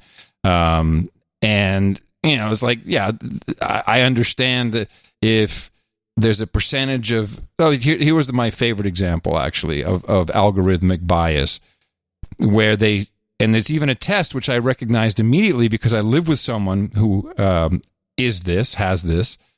I'm married to her. And they show you a whole bunch of mugs and they say, spot the bias. And you look at it, and I saw it immediately, is all of the mugs are right-handed mugs except for one, which has the handle on the left. And that's a bias I understand because my lovely wife, Tina the Keeper, is left-handed. So, and then, I don't know what the percentage is of lefties. Maybe it's 30% of the world. I'm just taking a guess. So the question they're asking, and there's reasonable debate in these documents, should you show 30% left-handed mugs, or should you be fair, so quote-unquote machine learning fairness, and show 50% of each? And they have a number of examples of that. What really surprised me, though, is they do have blacklists, and these blacklists are very up to the minute, up to date. A lot of these documents were from 2018. They were suppressing every single story, which was a lot of good mainstream stories about the Vegas shooting, about the San Bernardino shooting. Now, again, these are documents that are a little bit dated, so I don't know if they do that for every shooting or not. That was not clear. But they did have a very long list, including Milo and just people who are going to be deranked. Now, I rescind my original thinking. It is not just the data, which they also clearly show their news sources, and they rank those news sources. And at the top, you have the New York Times, you have the Washington Post. Much lower down on the rank is news sources such as Fox News. Breitbart has a negative number, like a -5. InfoWars, negative 1.8. But what's cool is they have these things called dwiddlers. And this is where I really focus my attention, TWIDDLER. And the dwiddler is you can add what they call a document, which could also be a URL, and you can instantaneously downrank something. And actually the dwiddler will do the calculation to know where to put it. But you can also trigger it and say, put it on the second page, which, of course, rarely does anyone get to the bottom and go looking for the next page. It's usually, as we know from research, it's the first or the second link that people always click on and take that as truth. And I think that there's hundreds of people within Google who could do that. And they show quite clearly that they do downrank things. And surprisingly, I love seeing how they are tracking Facebook and in particular Twitter. They look for trending, and when something trends, they will take that trend and they will push that to the top of the search autocomplete box. And you also have to take into account that a lot of these searches will also go through another level of algorithmic possible bias, and tailor it towards you as an individual. So, yes, Google is giving you biased results in many different areas. The reasons are, A, it is the sources that they use when it comes to news. They are using a majority of more left-leaning news sources with higher ranking than right-leaning news sources, at least according to the documents. Yes, they are messing around with the search results through these dwiddlers. And yes, they do it frequently, and they do it often at just a whim. They also do funny stuff, like when Trump came out with Kofefi, which turns out to mean something in Arabic. They wanted to do an automatic translation to the emoji of the guy shrugging, like, ha, that would be really funny as a search result. So they do little Easter eggs, and they have jokes with it. But when you do that kind of stuff, then you can do then these jokes and other things happen. If you can do that, you can do anything. Yeah. So Google, and the Kofefi thing was ridiculous, but they really love playing with that and screwing with people. Yes. Yeah, screwing with people. So, yes, I would have to say, surprisingly, it's very easy to introduce biased results within Google as long as you have an access to a dwiddler. And the dwiddler is written in C++, so it's probably in the pipeline somehow as a binary. You don't really know what it's doing, although I've read some of the FAQs for how to operate them. But there's tons of these things. There's many of these dwiddlers, and hundreds of people have access to it. So absolutely, Google cannot be trusted. And I would say mainly when it comes to spur of the moment, the latest breaking news, they flood their homepage with their favorite news sources, and everything else gets drowned out. That may not be their intent, but that's the result of it. Now, is this a Snowden moment? No. I don't see anything any news organization can present to the public as a Snowden moment, but definitely they're biased and the results are biased, and you can't trust them. You need to look at other search engines. Well, I use mostly Bing, and I don't trust it so much, but Google's horrible. And then they track you. It's really pathetic. I mean, it's just really gone downhill. What else did you see in the docs? I got a kick out of their naivete, or kind of their like faux left-leaning, we're liberals document that's the beginner's guide to protesting. The how-to guide, plus what to expect, plus how you can help. And they have apparently a go-to team. They got a tiger team at resist@google.com. Ooh, tiger team. And so you can go out there and they want you to protest on the left. It's really, everything is about left-leaning protesting. And they just want you to go protest. And then they have this, the thing that got me was the experts. Now, this experts guide to chanting. There's nothing more sad than when a protest looks like a quiet group of folks hobbling through the streets holding a few rolled up signs. So do the opposite. Be energetic, clap your hands, make noise, chant with the chanting, and participate with enthusiasm. You can smile and enjoy the camaraderie, comrade. But also remember there's a protest, so it isn't the same as hanging out with your friends. And it goes on. But then they had these example chants, which to me was like, these are people that have never really been in that scene. And so I think the whole thing is kind of like cobbled together because they have this. You know, the protest, you've heard this. There's all these different chants. A couple of them, they're very, what do we want? Justice. When do we want it? Now. What do we want? Then you shall shout something. Sure. And then, when do we want it? Now. Sure. So they have this one. You've heard this one before. You've heard, hey, hey, ho, ho, blah, blah, blah, blah. Has got to go. Hey, hey, ho, ho. You've heard this, right? Yes. Yeah. Here's the way they have it. Oh, hey, hey, oh. That Muslim ban has got to go. Oh, hey, hey, oh. Is that some code that I'm not interpreting properly? I think this is them dry labbing. Or maybe they're trying to copyright it. Oh, hey, hey, oh. Dry labbing. Come on, people. What is dry labbing? I like it, but what is it?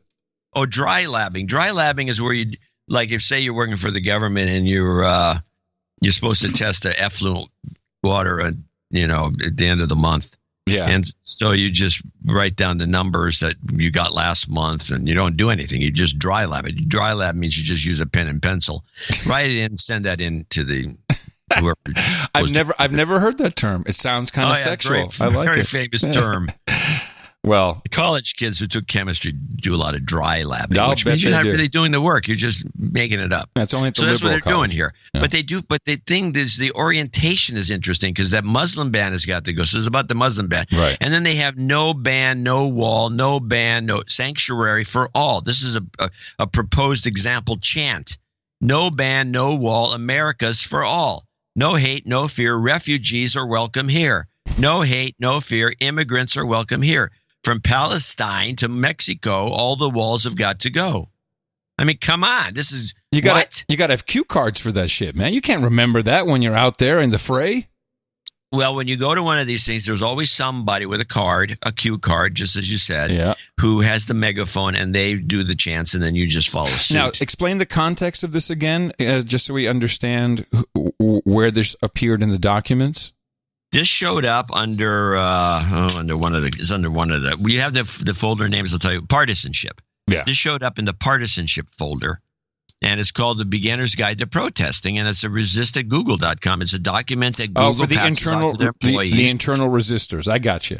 So you can go out there and protest and ask for open borders. I mean, what is wrong with Google?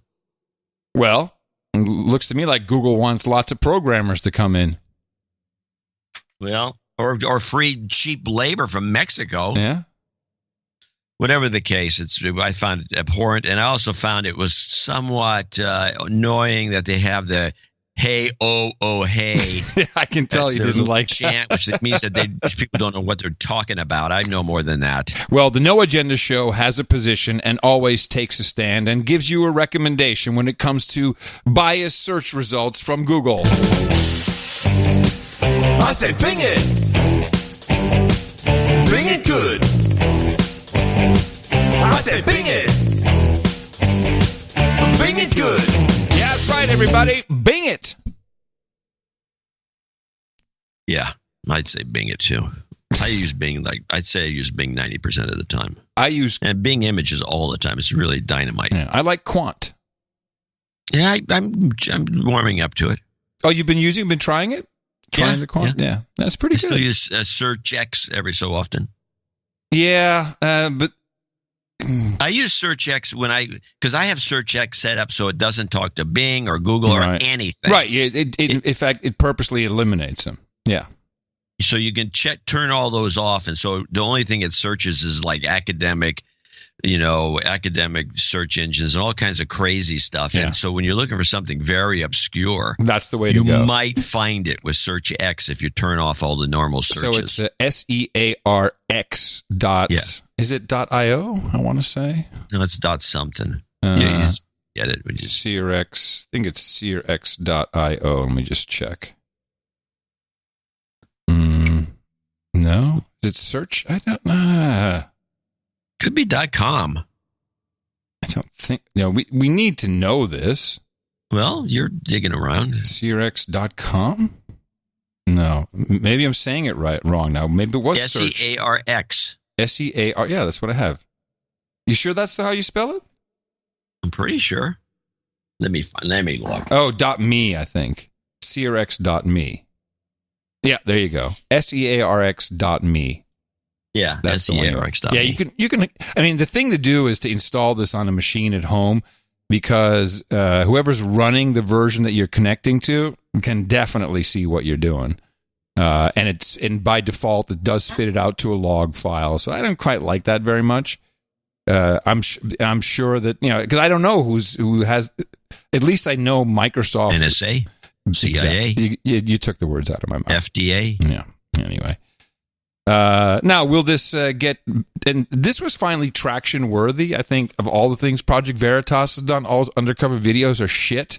They always give the illusion of deceptive editing because it does jump around. The audio is crap, so you can't really, Rush Limbaugh can't use them. They don't propagate. They don't go anywhere. And these documents, at least, they can get around. People can extrapolate stuff from them. But for sure, you need to be looking at different search engines. So I think we would recommend Bing for your quick down and dirties. And I think you're particularly enamored by the image search on the Bing, which is not very good on CRX.me. But CRX.me is very customizable, and I agree. Take out all the mainstream search engines, and you're left over with some interesting choices and results. And then Quant, I don't know. Quant seems pretty straightforward. I've been getting good results from Quant, so I like that a lot. I like those a lot. Well, anything but these guys, it's ridiculous. Yeah, and and it's like there's not even a need anymore for things like the Promise software. Really, I mean, yeah, for corporate espionage. But even that, you just go to Google. I mean, there's documents in that archive that talk about issues with scanning people's Gmail from 4 years ago. It's like, yeah, we're not getting the right results out of the Gmail scans. Like, they're just looking at your email, and the sad thing is most young people today go, yeah, whatever. They know everything. They're listening anyway. They know everything anyway. It's not the way to go, people. It is not the way to go. But okay. All right. So we talked about algae a little earlier. I got a retro clip. I haven't been running too many of these. But I want to remind people of this 10 years ago when we talked about blue-green algae. I don't know what happened to this, but this seemed to have gone by the wayside, even though it apparently was a quote-unquote promising technology. Mm-hmm. You remember this? Well, let's listen to the clip. But what we're doing here with the Volt at General Motors, with the new battery storage, the hybrids, we drove in a car the other day, Congressman Inslee and Israel and I went from California to Washington, D.C. on algae. You know how you grow the algae? You pump a bunch of CO2 in it, and it grows the algae. So here you have an opportunity to make cars that run on algae, grow the algae in places like Ohio that unfortunately, or maybe fortunately at some point, give off all this CO2, grow the algae, put it in cars, and we have a clean economy. Wow. I'd forgotten all about that. I see. What happened? Hello, what happened? I see another old algae clip here. Let me see what this is. Hey, we should invest in algae. Is there any company we can invest in that makes algae? No, there's nothing. I don't know what he's talking about, to be honest about it. I've read that algae... I don't know of any algae engines. Yes, yeah. Sure there is. Yeah, right. Yeah, dude. It's an old No Agenda clip, apparently. Dude. So where did the algae engines go? How come Elon Musk is not making this? I think the whole thing was a scam. Guys, but they drove all the way across the country. Yeah, with Inslee, by the way. Yeah. Who's running for president now under the green, he's a Green New Deal guy. Yeah.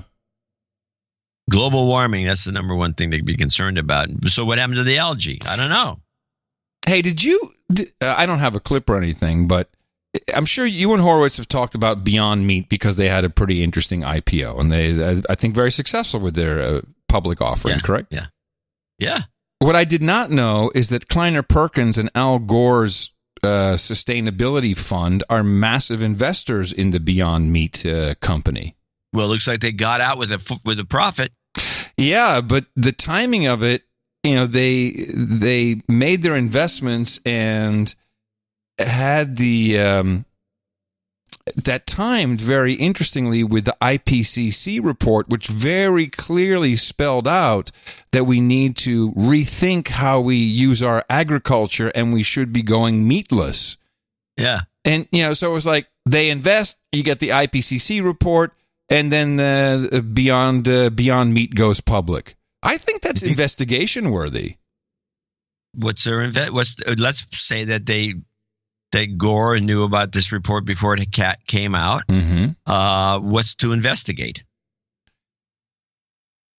This is like this is similar to the reason that they allow congressmen to invest on bills and stuff that are enacted. It's not true insider information. Well, insider information is technically when you know something a company is about to do. Well, he knew they were. The way I would see it is this.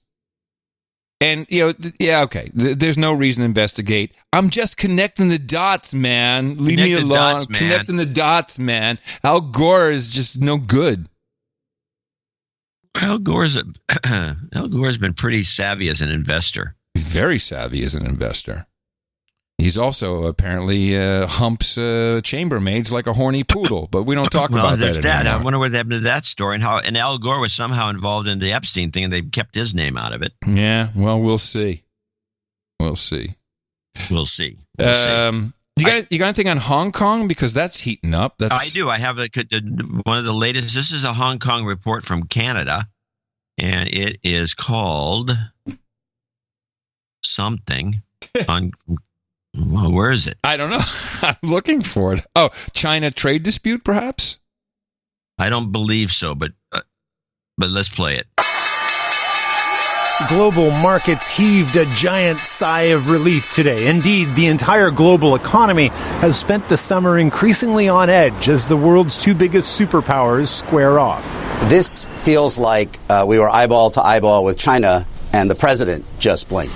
Trump says he's really just standing up for American consumers. So we're doing this for Christmas season, just in case some of the tariffs would have an impact on U.S. customers. If nothing else, backing down feeds into a narrative that the U.S. is an unreliable negotiator. Trump's tendency to shoot from the hip makes the U.S. sometimes seem erratic. I think China has had a very steady position. It's uncertain what the U.S. position was. There's so much bluster, so much bluff. China is the opposite. No bluff, no bluster. In Beijing, there's a perception that the U.S. is a threat to the global economy. If the U.S. insists on escalating the trade dispute, this government official says, China will have to take countermeasures. Yeah, and then we just step up all the pressure in Hong Kong. We got people waving American flags. It's so obvious that we're all over this thing, and it's kind of well done. Well, I don't think we're as responsible, and the American flags may be a plant, and one of them is done by some nutcase. Well, we also had people from the embassy handing out cookies, just like Victoria Noodleman at the Maidan in Ukraine. That's always a good thing. It's a ghost clip because I don't know where it is, but the point is that they're taking they've done some new stuff. The Chinese government has planted people into the protesters, and which they get caught somehow because I think most of them speak Mandarin. They can't get their Cantonese is no good, so they get isolated and beat up. And they also decided to go after the airport, which they have cleared since, but the airport has been a good target because it stopped all international flights, irked the bankers, everybody, irked a lot of people, irked everybody, and then there's just been it has not stopped. No, it's ongoing, and I think they actually have gone back into the airport and out again, and there's pretty credible reports of troop buildup in Shenzhen. And I have, by the way, just as a travel tip. Yes. Even though apparently you might get beat up if you're white, but if you can get into Hong Kong, you can get rooms at the Ritz, one of the better in Hong Kong, and I'm sure that the Mandarin would also be available for like less than $70 a night. What? You can get cheap living right now. If you can get to Hong Kong, wow, you will get into some of the most luxurious of hotels, and by the way, there's very few better than the ones in Hong Kong. Very cheap. So if anyone wants to take a quick trip, I mean that's almost. I mean, how big are the rooms? Are they really small? I mean, $70 a night. No, I think they're empty, and they're just giving rooms away. Huh? So it's like $2,100 a month. I don't know. I'm just saying. That's good. We could go live there for a while. Hey, you and me, John. What do you say? Let's go. One other thing I learned this week, and this relates directly to the unhoused. I learned, I started a little side hustle with Mo. We're doing a show called Mo Facts, and which is really, it's more his show, I would say, and Mo Facts with Adam Curry. So I sit back and relax. He does the work. But I learned that the Trump tax cuts may be responsible for an increase in unhoused in the country. And let me explain how it works. I didn't know anything about this. Part of the deal with the Trump tax cuts is you could bring your money back into the United States, and in order not to be susceptible to taxes, you could put them into an Opportunity Zone fund. And the Opportunity Zone fund is intended to invest money directly into areas that have lower median wage, more poverty, Section 8 housing, etc. And the way they did it is what's interesting, is they said to the states, okay, you create your zones, your opportunity zones, and then so it's really up to you. And the way it works for the investor is you put your money into the opportunity zone fund, and it's only capital gains, by the way, capital gains. So you're not taxed on the capital gains. You put it into the fund. After 10 years, you can take it out without any tax hit, which for real estate investors, guys like Trump, is a very good deal. The problem is you leave it up to these states, and it goes down to the municipalities and the cities. And I looked it up. Austin alone has over 800 opportunity zones. We're in one. We bought a house in an opportunity zone. And what appears to be happening is once you can figure out what fund is connected to your zone, and they range from $7,000 to several $100 million, that's going to get gentrified. And depending on how you use it and what rules you put around these funds and what they have to do in Austin, as an example, if they're going to do something with the fund in an apartment complex, they have to spend a minimum of $6,000 per unit. Well, at that point, they're probably just tearing the shit down and building up newer, nicer apartments, which only the overpaid, low-tech millennial workers can afford, who are now moving into Austin for, to fill up the 5,000-person building that Google just put in there. So, in a way, it appears that the Trump tax cuts are actually gentrifying neighborhoods all across the country and pushing people into tents. Well, it's obviously based on that. It's contributory, but gentrification is not like a new phenomenon that came about just because of Trump. No, absolutely not. But it might have certainly accelerated a lot of things. Well, I have to only look at the homeless population and its causations in California, where, like you, second, third tier homeless groups, which don't even qualify as genuine. We have almost half of the homeless population in the entire country. Well-deserved. Is in California. Yeah. And I would attribute it mostly to the Democrat management. Yes, and the decisions they make. I completely agree.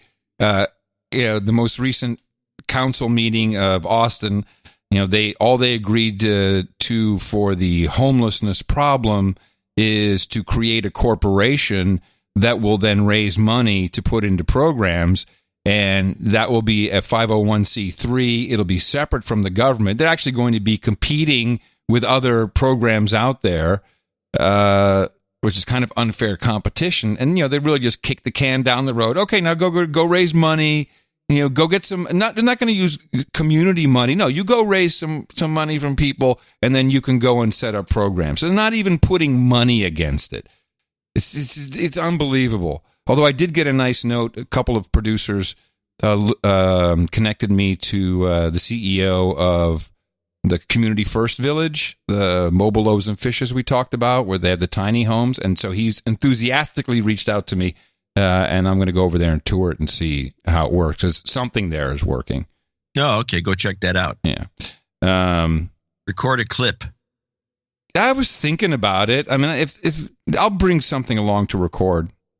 Just think. A Zoom. I don't want to. I have a Zoom. I don't want to interview the guy. I mean, just say if he says something interesting, say, "Can you put this on? Can you give me? Can you say that say again? That again, man. Can you say that again? I'll count you down. 3, 2, 1, go." I've done that. Yes, I'm sure. Nobody objects to it. No. Everybody's media savvy. Yes. And this particular guy's obviously looking for media. Yeah. So I wouldn't think twice about pulling that out. He's looking to. They're doing a capital raise. That's what he's looking for. They're going to expand. Oh, he just wants your money. No, never mind. Sorry about that. I'm going to show my support by donating to No Agenda. Imagine all the people who could do that. Oh yeah, that'd be fab. Yeah, on No Agenda in the morning.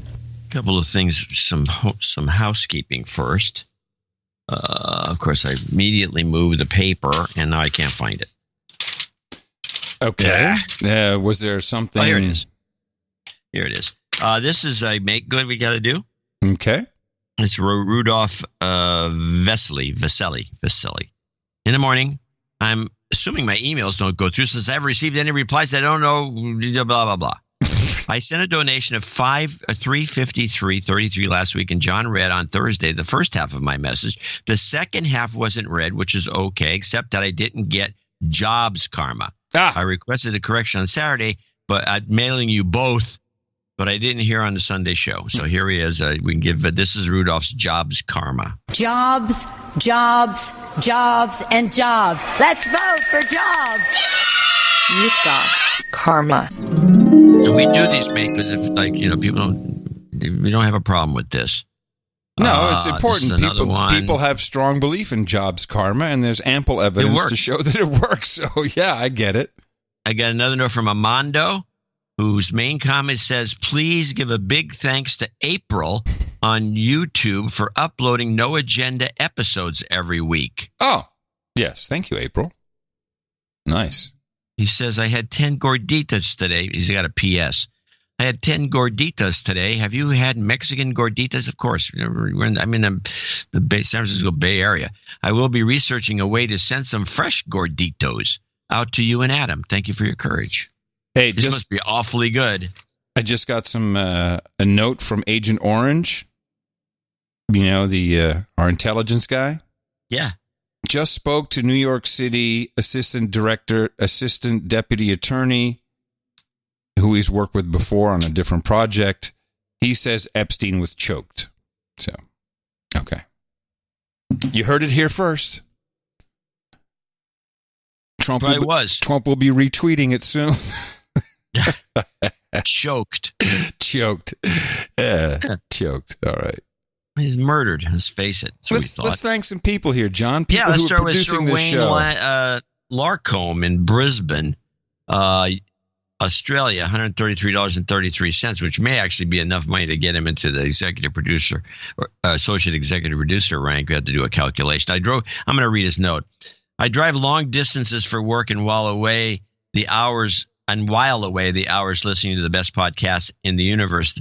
This week I was booked into a room C33, so I knew it was time to deal with the shame of my temporary douchebaggery. Oh no! By donating. Love your work, gents. Sir Wayne. No, he doesn't quite make it with the 133. Oh, too bad. You could add a few pennies. Yeah. I guess he has to be in the $200 range. Never mind. Yeah, it does. Albert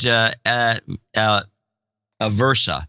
$111.64. He said he got 13.33 gallons of gas for $33.31 and took the hint. Yes, of course, you have to take the hint. And interestingly, you get into big trouble with the universe if you don't take the hint. And he says, I'm way past knighthood, but haven't connected with Eric the Shill. Well, you should do that, man. Let's get this going. Pick your name. Send it off. Let's do this. And you connect with him for the ring. You don't have to connect with him for the knighthood details. You just have to let us know. Yeah, just send a note in. Yeah. John Patrick in Decatur, Illinois, $100. Thank you for my continued mental sanity, he writes. Theodore Hart, $100. Sir #Null, $100. And Sir Dragonheart, $100. Those were from actually the Atlanta meetup. Andrew Prouse, $80. Yeah, this is confusing. Uh-oh. He says, well, I'm not sure what he's saying here. I read this earlier. This top-up will get me to knight status for my birthday in December, along with my monthly donations. So I think what he's saying is he's topping up, and then with his regular monthly donations, he'll be a knight in December. Yeah. If we're wrong, let us know, and otherwise... Send us a note when you get there. Yeah, otherwise, see you then. Brandon Foster, 75. Arthur Saint in Olympia, Washington, 60. He's got a happy birthday coming up for someone. Andy Kluber, Sir Andy in Terre Haute, Indiana, 60. Christopher Dechter, 5678. Daniel Nussbaumer. That's what it says. 55 pennies in the UK. Yeah. Baron Bob of High Point in double nickels on the dime. Health karma he got, it said worked for him. Oh, good. Chris Worth in Aurora, Colorado, 5280 in the morning. Robert V. Stotts in San Diego, $51.51. Matthew Smith, $51. Kendall Keeling, Casper, Wyoming, $51. Does this got a douchebag thing going on? Or no, okay, it's not. No.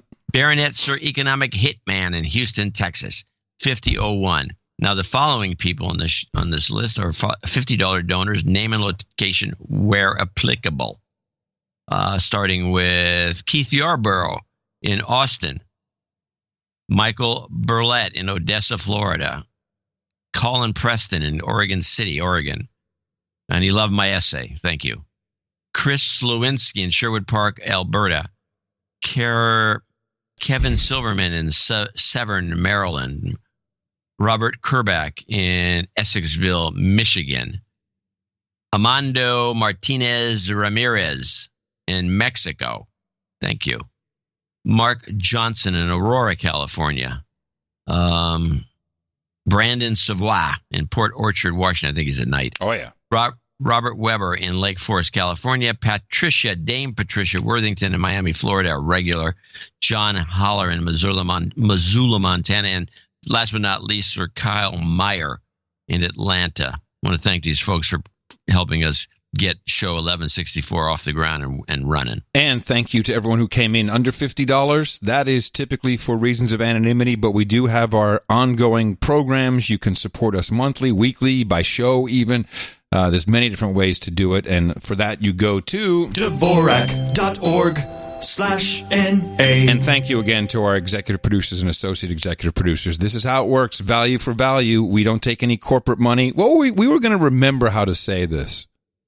There's something inherently, dishonest about taking money from corporations and advertisers because it always will... Passively corrupt. Passively corrupt. Thank you. That's the term. We stole that from Jen Briney because we liked it. Yeah. It will passively corrupt you if you're a broadcaster or a podcaster. And this way, the only people we can adhere to is the people who produce the show. That's why you're producers. So thank you very much. And as promised here, a couple karmas. Jobs, jobs, jobs, and jobs. Let's vote for jobs. You've got karma.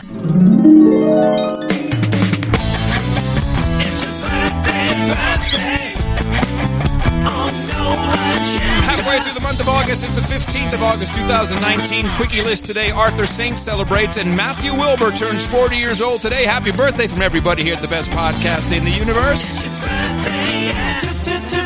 Title changes, turn and face the slaves. Title changes, don't want to be a douchebag. And one change today, whether he wanted it or not, Sir Gear becomes a baronet thanks to another Insta-Baronet donation of $1,000. Thank you so much. It is incredibly appreciated.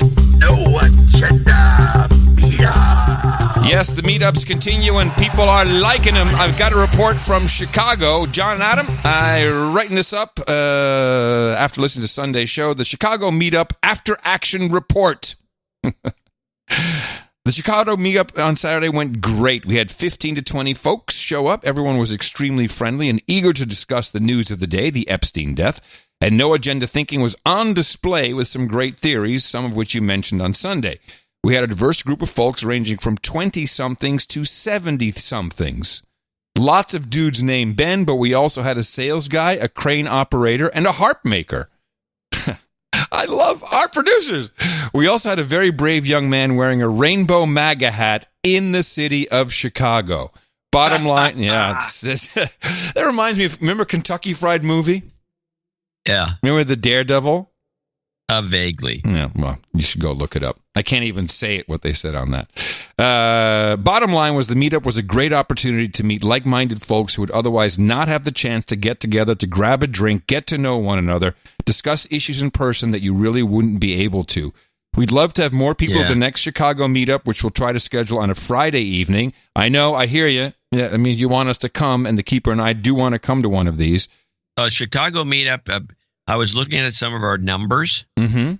And if it comes to like responses to the mailing list, the number one place that we have listeners that, insofar as the mailing list is concerned, is Chicago. Really? Yeah, that's what I said. That's interesting. I didn't realize that. Yeah, number 5, Seattle, and in between is a bunch. It's like Georgia. Georgia is a play. Mostly Georgia. It's like we got to rethink of where we go to these meetups.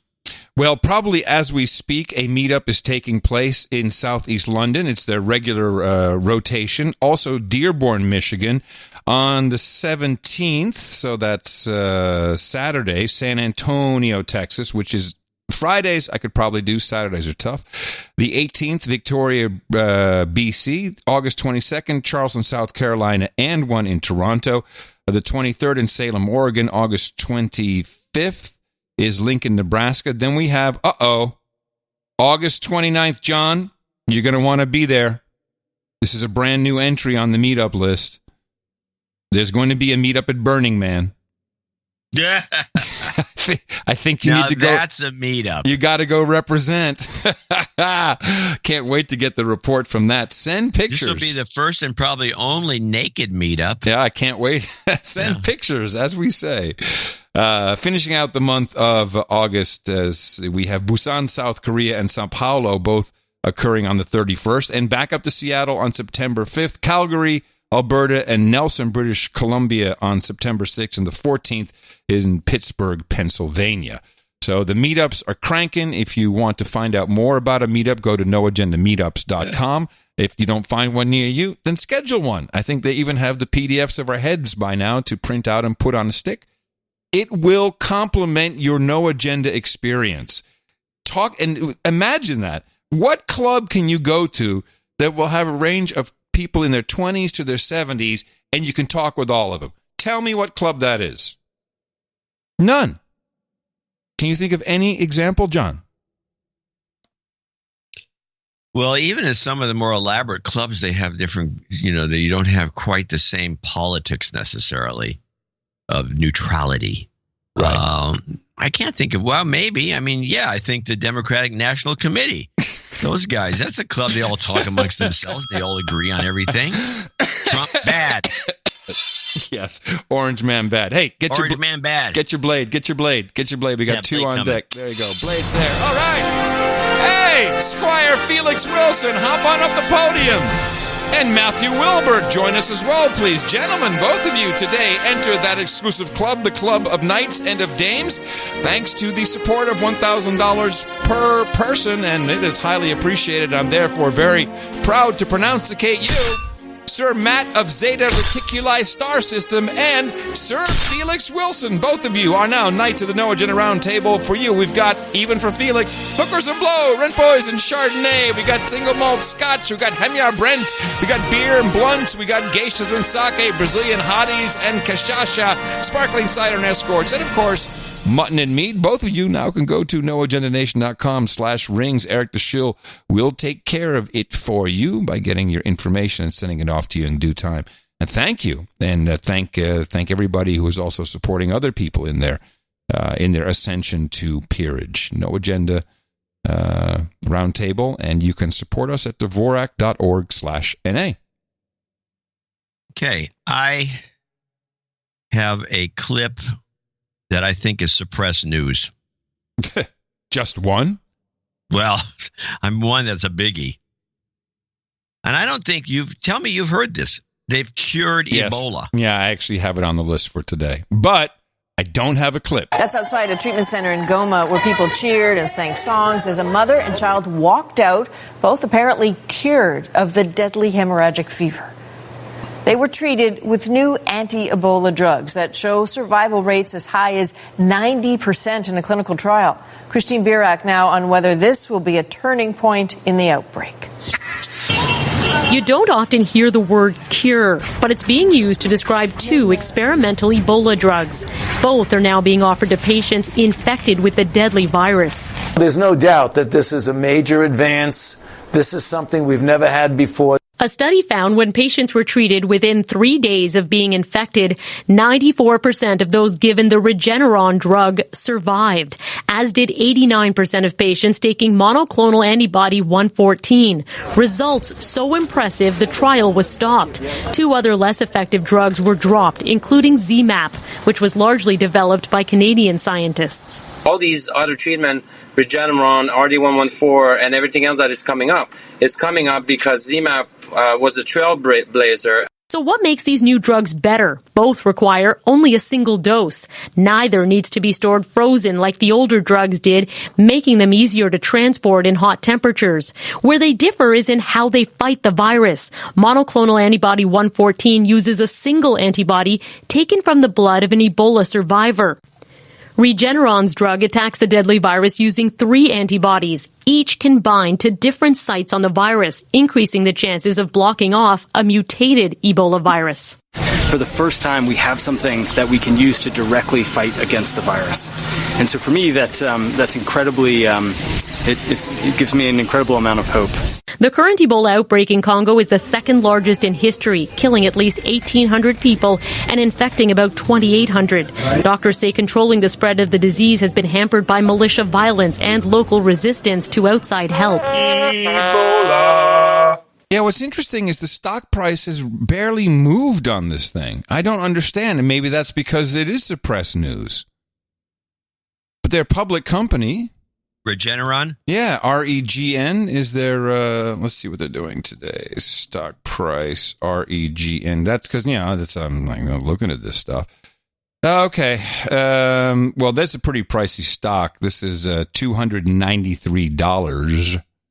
Yeah, those don't move. But they're high. It's already been factored in. Let me see. Well, no, if you look at the year to date, they drop like a rock in April, and the trend is still down. So I don't understand if they cured Ebola.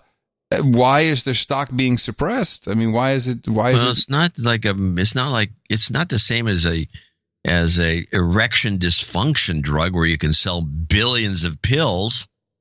These are a few shots to 1,800 people who got the disease. That's a good point. There's more money in the vaccine where you need to get. If you heard from the other clip from that Canadian company, the guy says, "Oh, we need to make more than 300,000 of these." Of course, this Regeneron killed their business. Yeah, ZMapp is because ZMapp was the vaccine, and this is not a vaccine. This is a cure. I mean, it's a cure. It's like you still got to get it first, and you still could be one of the 6% that doesn't get cured. But okay. Well, promoting vaccines is tough in Africa and South Asia, for that matter, thanks to the CIA's program that's been discussed on some alternative news sites, and nobody talks about in the United States anymore, where the CIA went all over the Middle East and elsewhere with these vaccines. You got to vaccinate you for this and that, and it wasn't a vaccination at all. It was just to get your DNA so they could figure out where Bin Laden was. That was a great suppressed story, but it's a fact, and it's caused nothing but trouble ever since. People caused the outbreak. They blame the outbreak of polio in Pakistan on the CIA program that when they were looking for Bin Laden, and they weren't vaccinating anybody. You should hear what they say about Bill Gates in Africa. Not so happy about him either. So you have these issues going on. It's like but meanwhile, this story I thought was suppressed. I didn't hear about this on even Democracy Now. What? I didn't hear it on Democracy Now. That's probably because they figured, hey, we can send the troops in pretty quick with this bogative claim of everyone dying of Ebola, and now these guys are going to go and ruin it? No, come on. Well, somebody ruined it, that's for sure. Now, we've always been looking for... by the way, before you go off this topic, I do want to say the way they came up with this cure I find it suspicious because to put it in a weird way, I'm not unconvinced that Ebola wasn't developed in Fort Detrick. Oh, yeah. No, you've always been on that tip. You've always been on that tip. Okay, a couple things about SSRIs, antidepressants, brain-altering drugs for people who have depression. Not necessarily talking about clinical depression, but the kind of depression that everyone gets prescribed these drugs for, certainly in the United States. There is a study that does link the side effects of some of the SSRIs with violence. I can find the exact passage for you here. Violence, especially random violence, is a complex manifestation of various thoughts, feelings, and external factors. When multivariate analysis of these factors is conducted, it becomes apparent that it is not just mental health issues that are leading to an increase. There may be an underlying substance which plays a role in a high percentage of violent acts.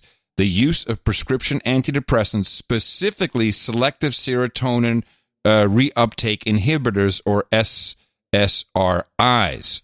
And you can find that that research in the show notes. So we typically never hear about any mass shooters or people doing crazy stuff if they've been on any form of SSRI, except just this week in Australia. Wait, the way you put that is as if people that have taken these drugs have never reported as shooters. What the way you stated it wrong. Oh, well, restate it for me then. If we've never hear about any shooters possibly ever being on any of these drugs. Right. That information is never, or as far as I know, never released. Although never reported. No. Well, never reported for sure. In Australia, that was different. We had a guy running around stabbing people in the neck, in the chest. A stabber. Yelling, Allahu Akbar. I have a clip on stabbing. We have a jingle. You should play this stabbing jingle. The last time we did that, it didn't work out well. You keep wanting the dumb stabbing jingle, which I don't have. And I'm going to stop again just to do it. I don't remember ever requesting this jingle. Oh, just recently. Oh, just play it at the end of the show then. All right. Okay, so he was running around stabbing people, yelling Allahu Akbar. Brave men jumped on this guy and pinned him down with chairs and tables and pitchforks, it looked like. But the reporting was great. From those pictures provided by Paul Walker, a drug that was found next to this young man is called Antonex. We've just done a little bit of a digging. It's not too hard to find on the internet. It is a class of medicines which are usually used to treat anxiety and insomnia, also classed as tranquilizers. So they're sometimes used as an antidepressant medication, and sort of contains an active ingredient from diazepam, which is a very, very well-known relaxant and stimulant. Yeah, diazepam I thought was supposed to make you sleep, but anyway, side effects of Antonex. Thank you very much, Australian Broadcasting Corporation. Loss of memory, inattentiveness, confusion, lack of concentration, unpleasant dreams, sudden anxiety, excitation, agitation, irritability, anger, abnormal behavior, hallucinations, delusions. Hello. If you dope these people up with this stuff, keep knives away from them. Well, that brings up another topic, which is the drugs used that are rampant by the boatload. Like something like 55 million capsules were confiscated in Saudi Arabia, representing 5% of the total. Let me guess. Erectile dysfunction drugs? No, Captagon. Oh, what is Captagon? Captagon is the number one. It's kind of a metabolite. It's a crazy chemical that when you take it goes into the liver and splits into a very specific kind of amphetamine and some sort of other weird drug, and it makes you stay up all night and want to kill everybody, and you're invincible. Lebanon's Bekaa Valley has a history of smuggling and trafficking of all sorts. Oh wait, this is the stuff that ISIS was trafficking. They were all jacked up on Captagon. Wasn't that what this is? Yep. Ah. Yeah. An area where illegal activities include narcotics. Ahmed is one of those who transports and sells a type of amphetamine called Captagon, a cheap and hugely popular drug in the Middle East. If someone takes Captagon, he's sure to stay awake and not go to sleep. In a bag like this one, you get around 200 pills. One costs about $20, and some only $17 or $18 each. Before the war broke out in Syria, all of the Captagon produced in Lebanon headed to the Gulf states. But a new market opened up with rebel fighters keen to get their hands on it. Traffickers and users don't bother about Sharia law when it comes to Captagon. Every dealer has his contacts, his network. It's our business and no one else's. We sell in towns like Arsal in Lebanon or in others. We sell to rebel fighters and to anyone. All that matters is doing business.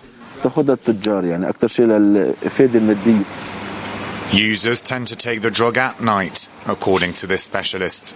When someone swallows Captagon, he feels more energetic and less tired. But it's only an impression, and the fatigue accumulates. Because it's a form of amphetamine, Captagon increases nervosity and makes the consumer delirious. All of that with that feeling that he's overpowerful.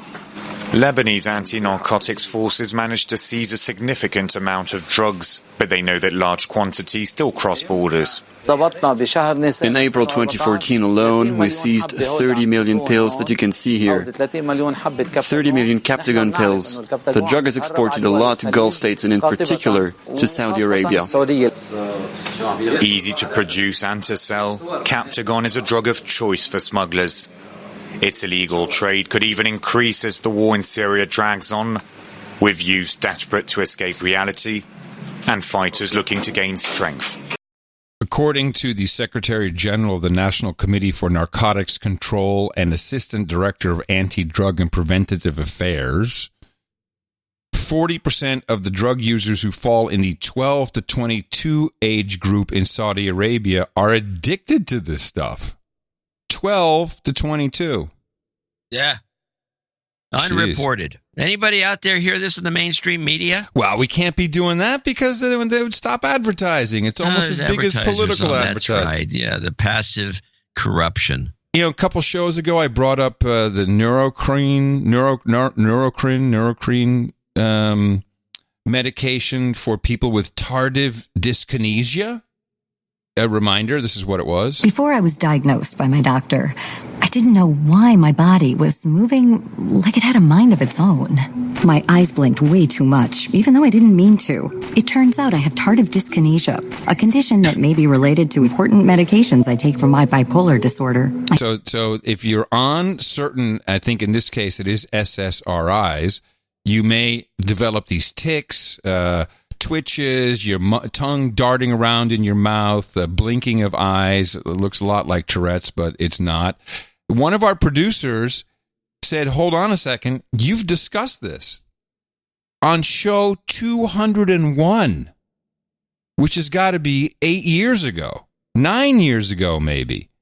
And listen to the context. Okay, here's the clip that I watched this. You know, we've been playing ads for all these different drugs and all the problems they have. So I decided that there's an ad for Regulin, which is a product that's not on the market anymore, and they're suing people for who, you know, they have a class action suit. And so this is an ambulance chaser ad for Regulin, and I'm listening to here's what you want to listen for. Listen to the symptoms that it causes, and think to yourself, wow, would I love to be in the court when these people came up to testify. What is Regulin exactly?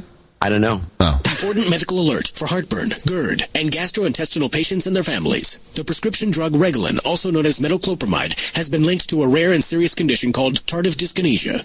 Symptoms include lip smacking, pursing, and puckering, grimacing, rapid eye movements or blinking, constant movement, foot tapping, and restless leg syndrome. If you or a loved one has used Regulin and experienced any of these symptoms, you may be entitled to substantial financial compensation.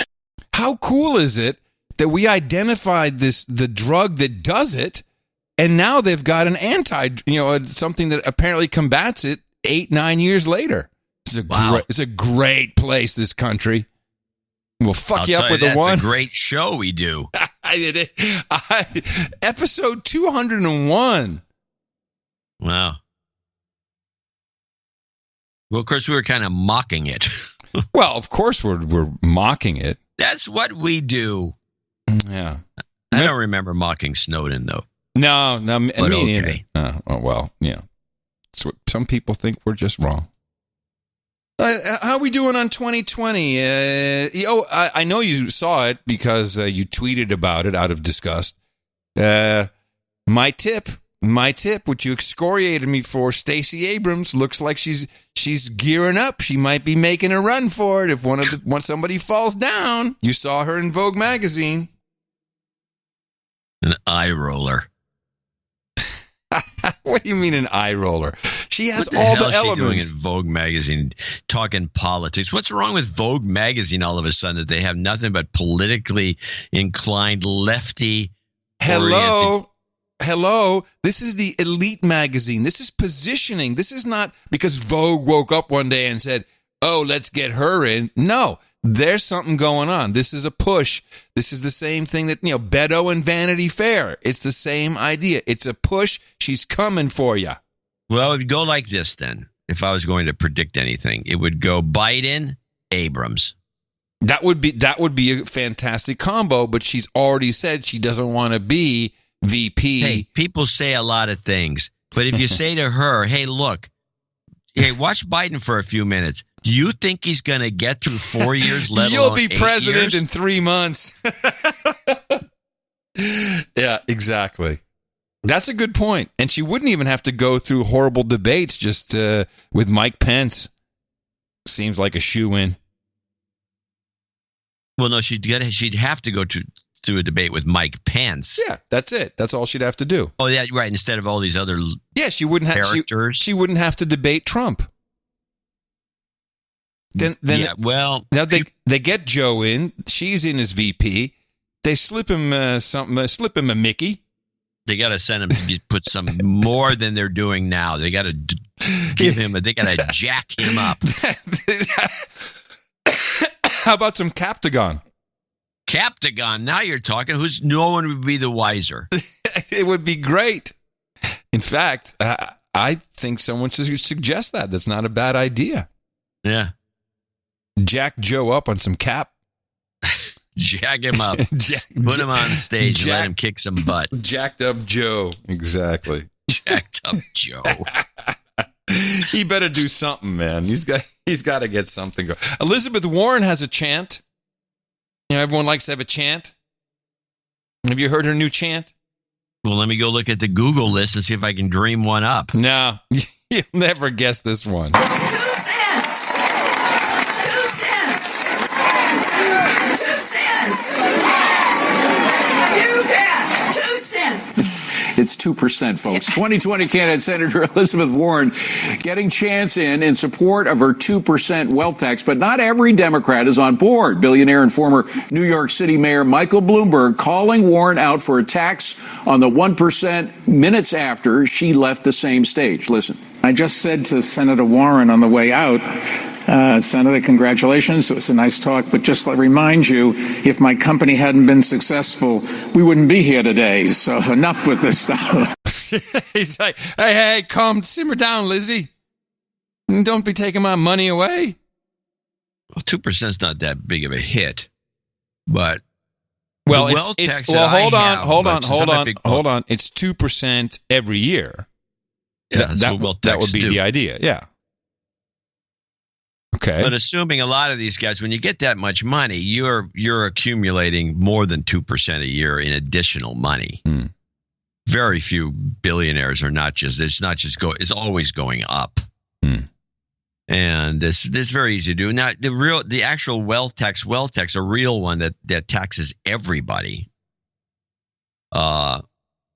And it turns out when you do the calculation, I have an essay on this. I just haven't released it yet. I'll put it out next week. Yeah, because a lot of people don't understand what you're talking about. I know the nuance of what your idea is. Yeah, and I'll send the essay. The essay has the numbers. I mean, the point is that if the wealth tax should be around 1.5%. Yeah, but see, Elizabeth Warren's wealth tax is not a wealth tax; it's a wealthy tax. It has nothing to do with the proper wealth tax, which would be the only tax you're paying. This is in addition to everything else. No, so she's doing it. She's doing it wrong. No, it's bullcrap, and it's something. It's probably constitutionally illegal, even though the wealth tax itself is questionable, as is a VAT. Yeah. But I'll write this up. I have a pretty good argument. I think I should put up a webpage and start promoting it. I know. CosmicWeenie.com. Cosmic Weenie will be where the essay is. Yeah. So yes, you should register domain name. DvorakWealthTax.com. Makes nothing but sense. You can be in a think tank. I could be in a think tank or at the bottom of one. Hey, man on the street. If you wanted to do a man on the street, yeah, this black guy who does man on the street. His name Webb. I thought this was good because what you want to do if you're going to do man on the street interviews is you find a drunk. What was his? So, man on the street, was this a compilation of multiple people answering the same question? I just put the one part, the drunk part. The guy's going from person to person. Why don't you like Trump? What is he doing wrong? And they can't answer. Oh, okay. So they don't like him. They can't give a proper answer until they find the drunk guy. Are you working with a group? You've got a UAW sign right there. Donald Trump has accused me of whatever. No, I do not. Yes, I am union. Union is standing. Yeah. That's a good one. That aired on television? Yeah, it was on Hannity had it. Oh, I can't watch that guy.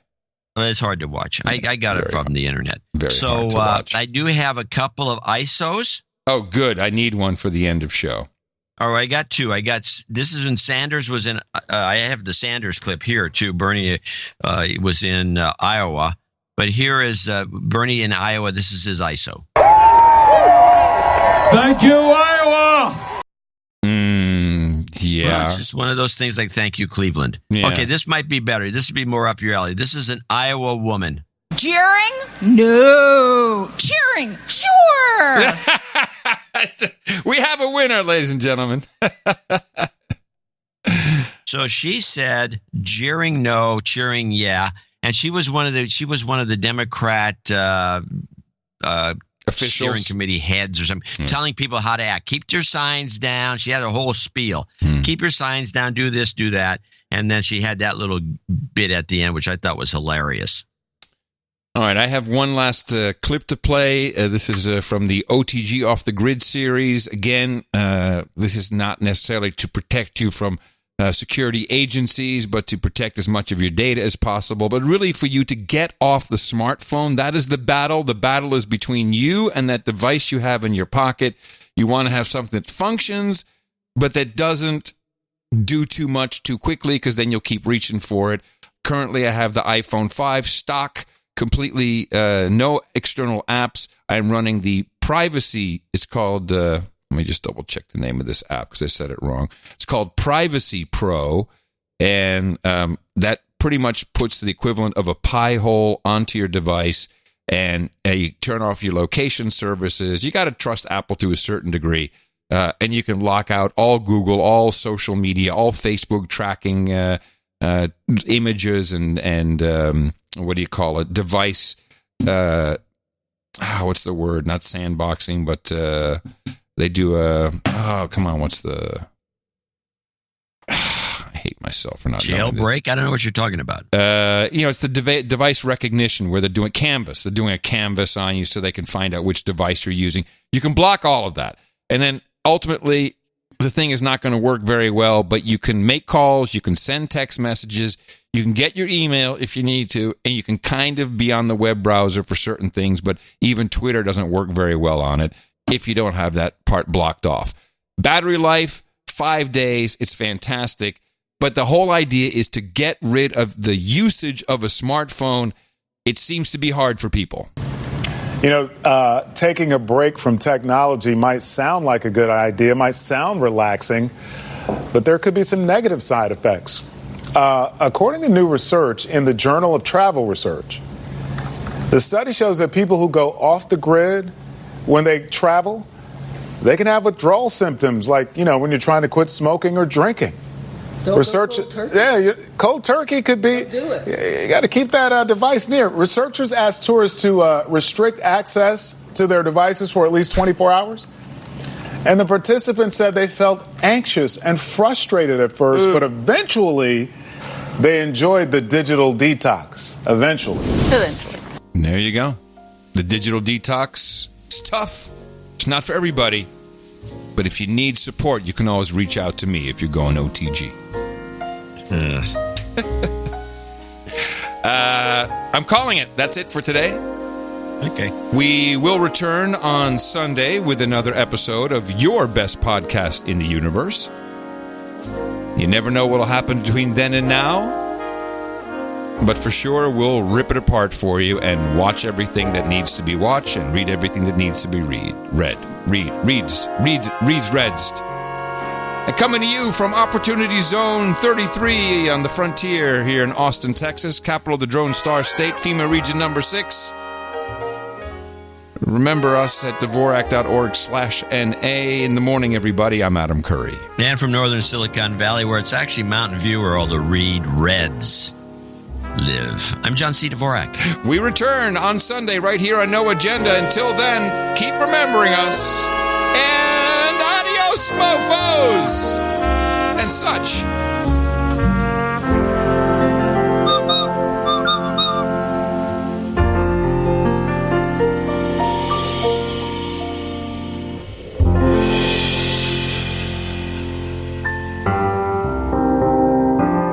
My name is Sir Chris the Drunkard Minstrel, and I am a douchebag. While my douchebaggery was pardoned by petition to a higher court, I was judged a douchebag in the Gitmo Court of Public Opinion, both by my peers and by my heir. As I oft entertain you with melodious sonnets, whimsical lyrics and cheap laughs, my life as a bard affords me just enough to fill my tankard with mead, replace the broken string on my lute, and still pay for the amygdala balm that is No Agenda.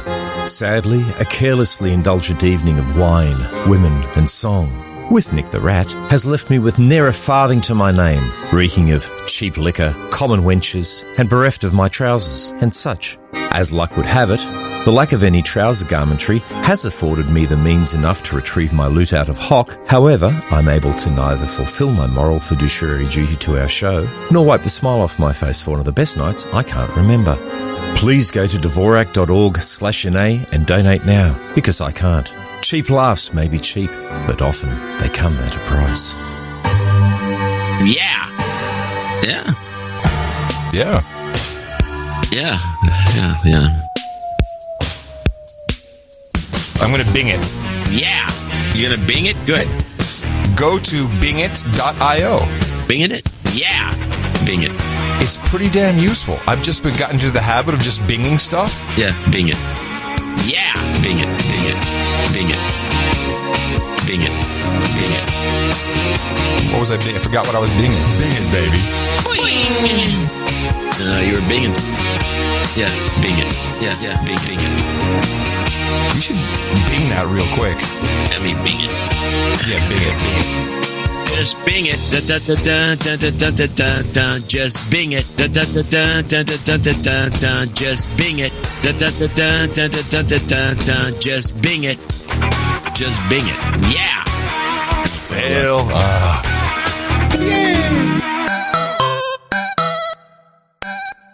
The best podcast in the universe. Mofo. Dvorak.org/NA. Cheering? No. Cheering? Sure.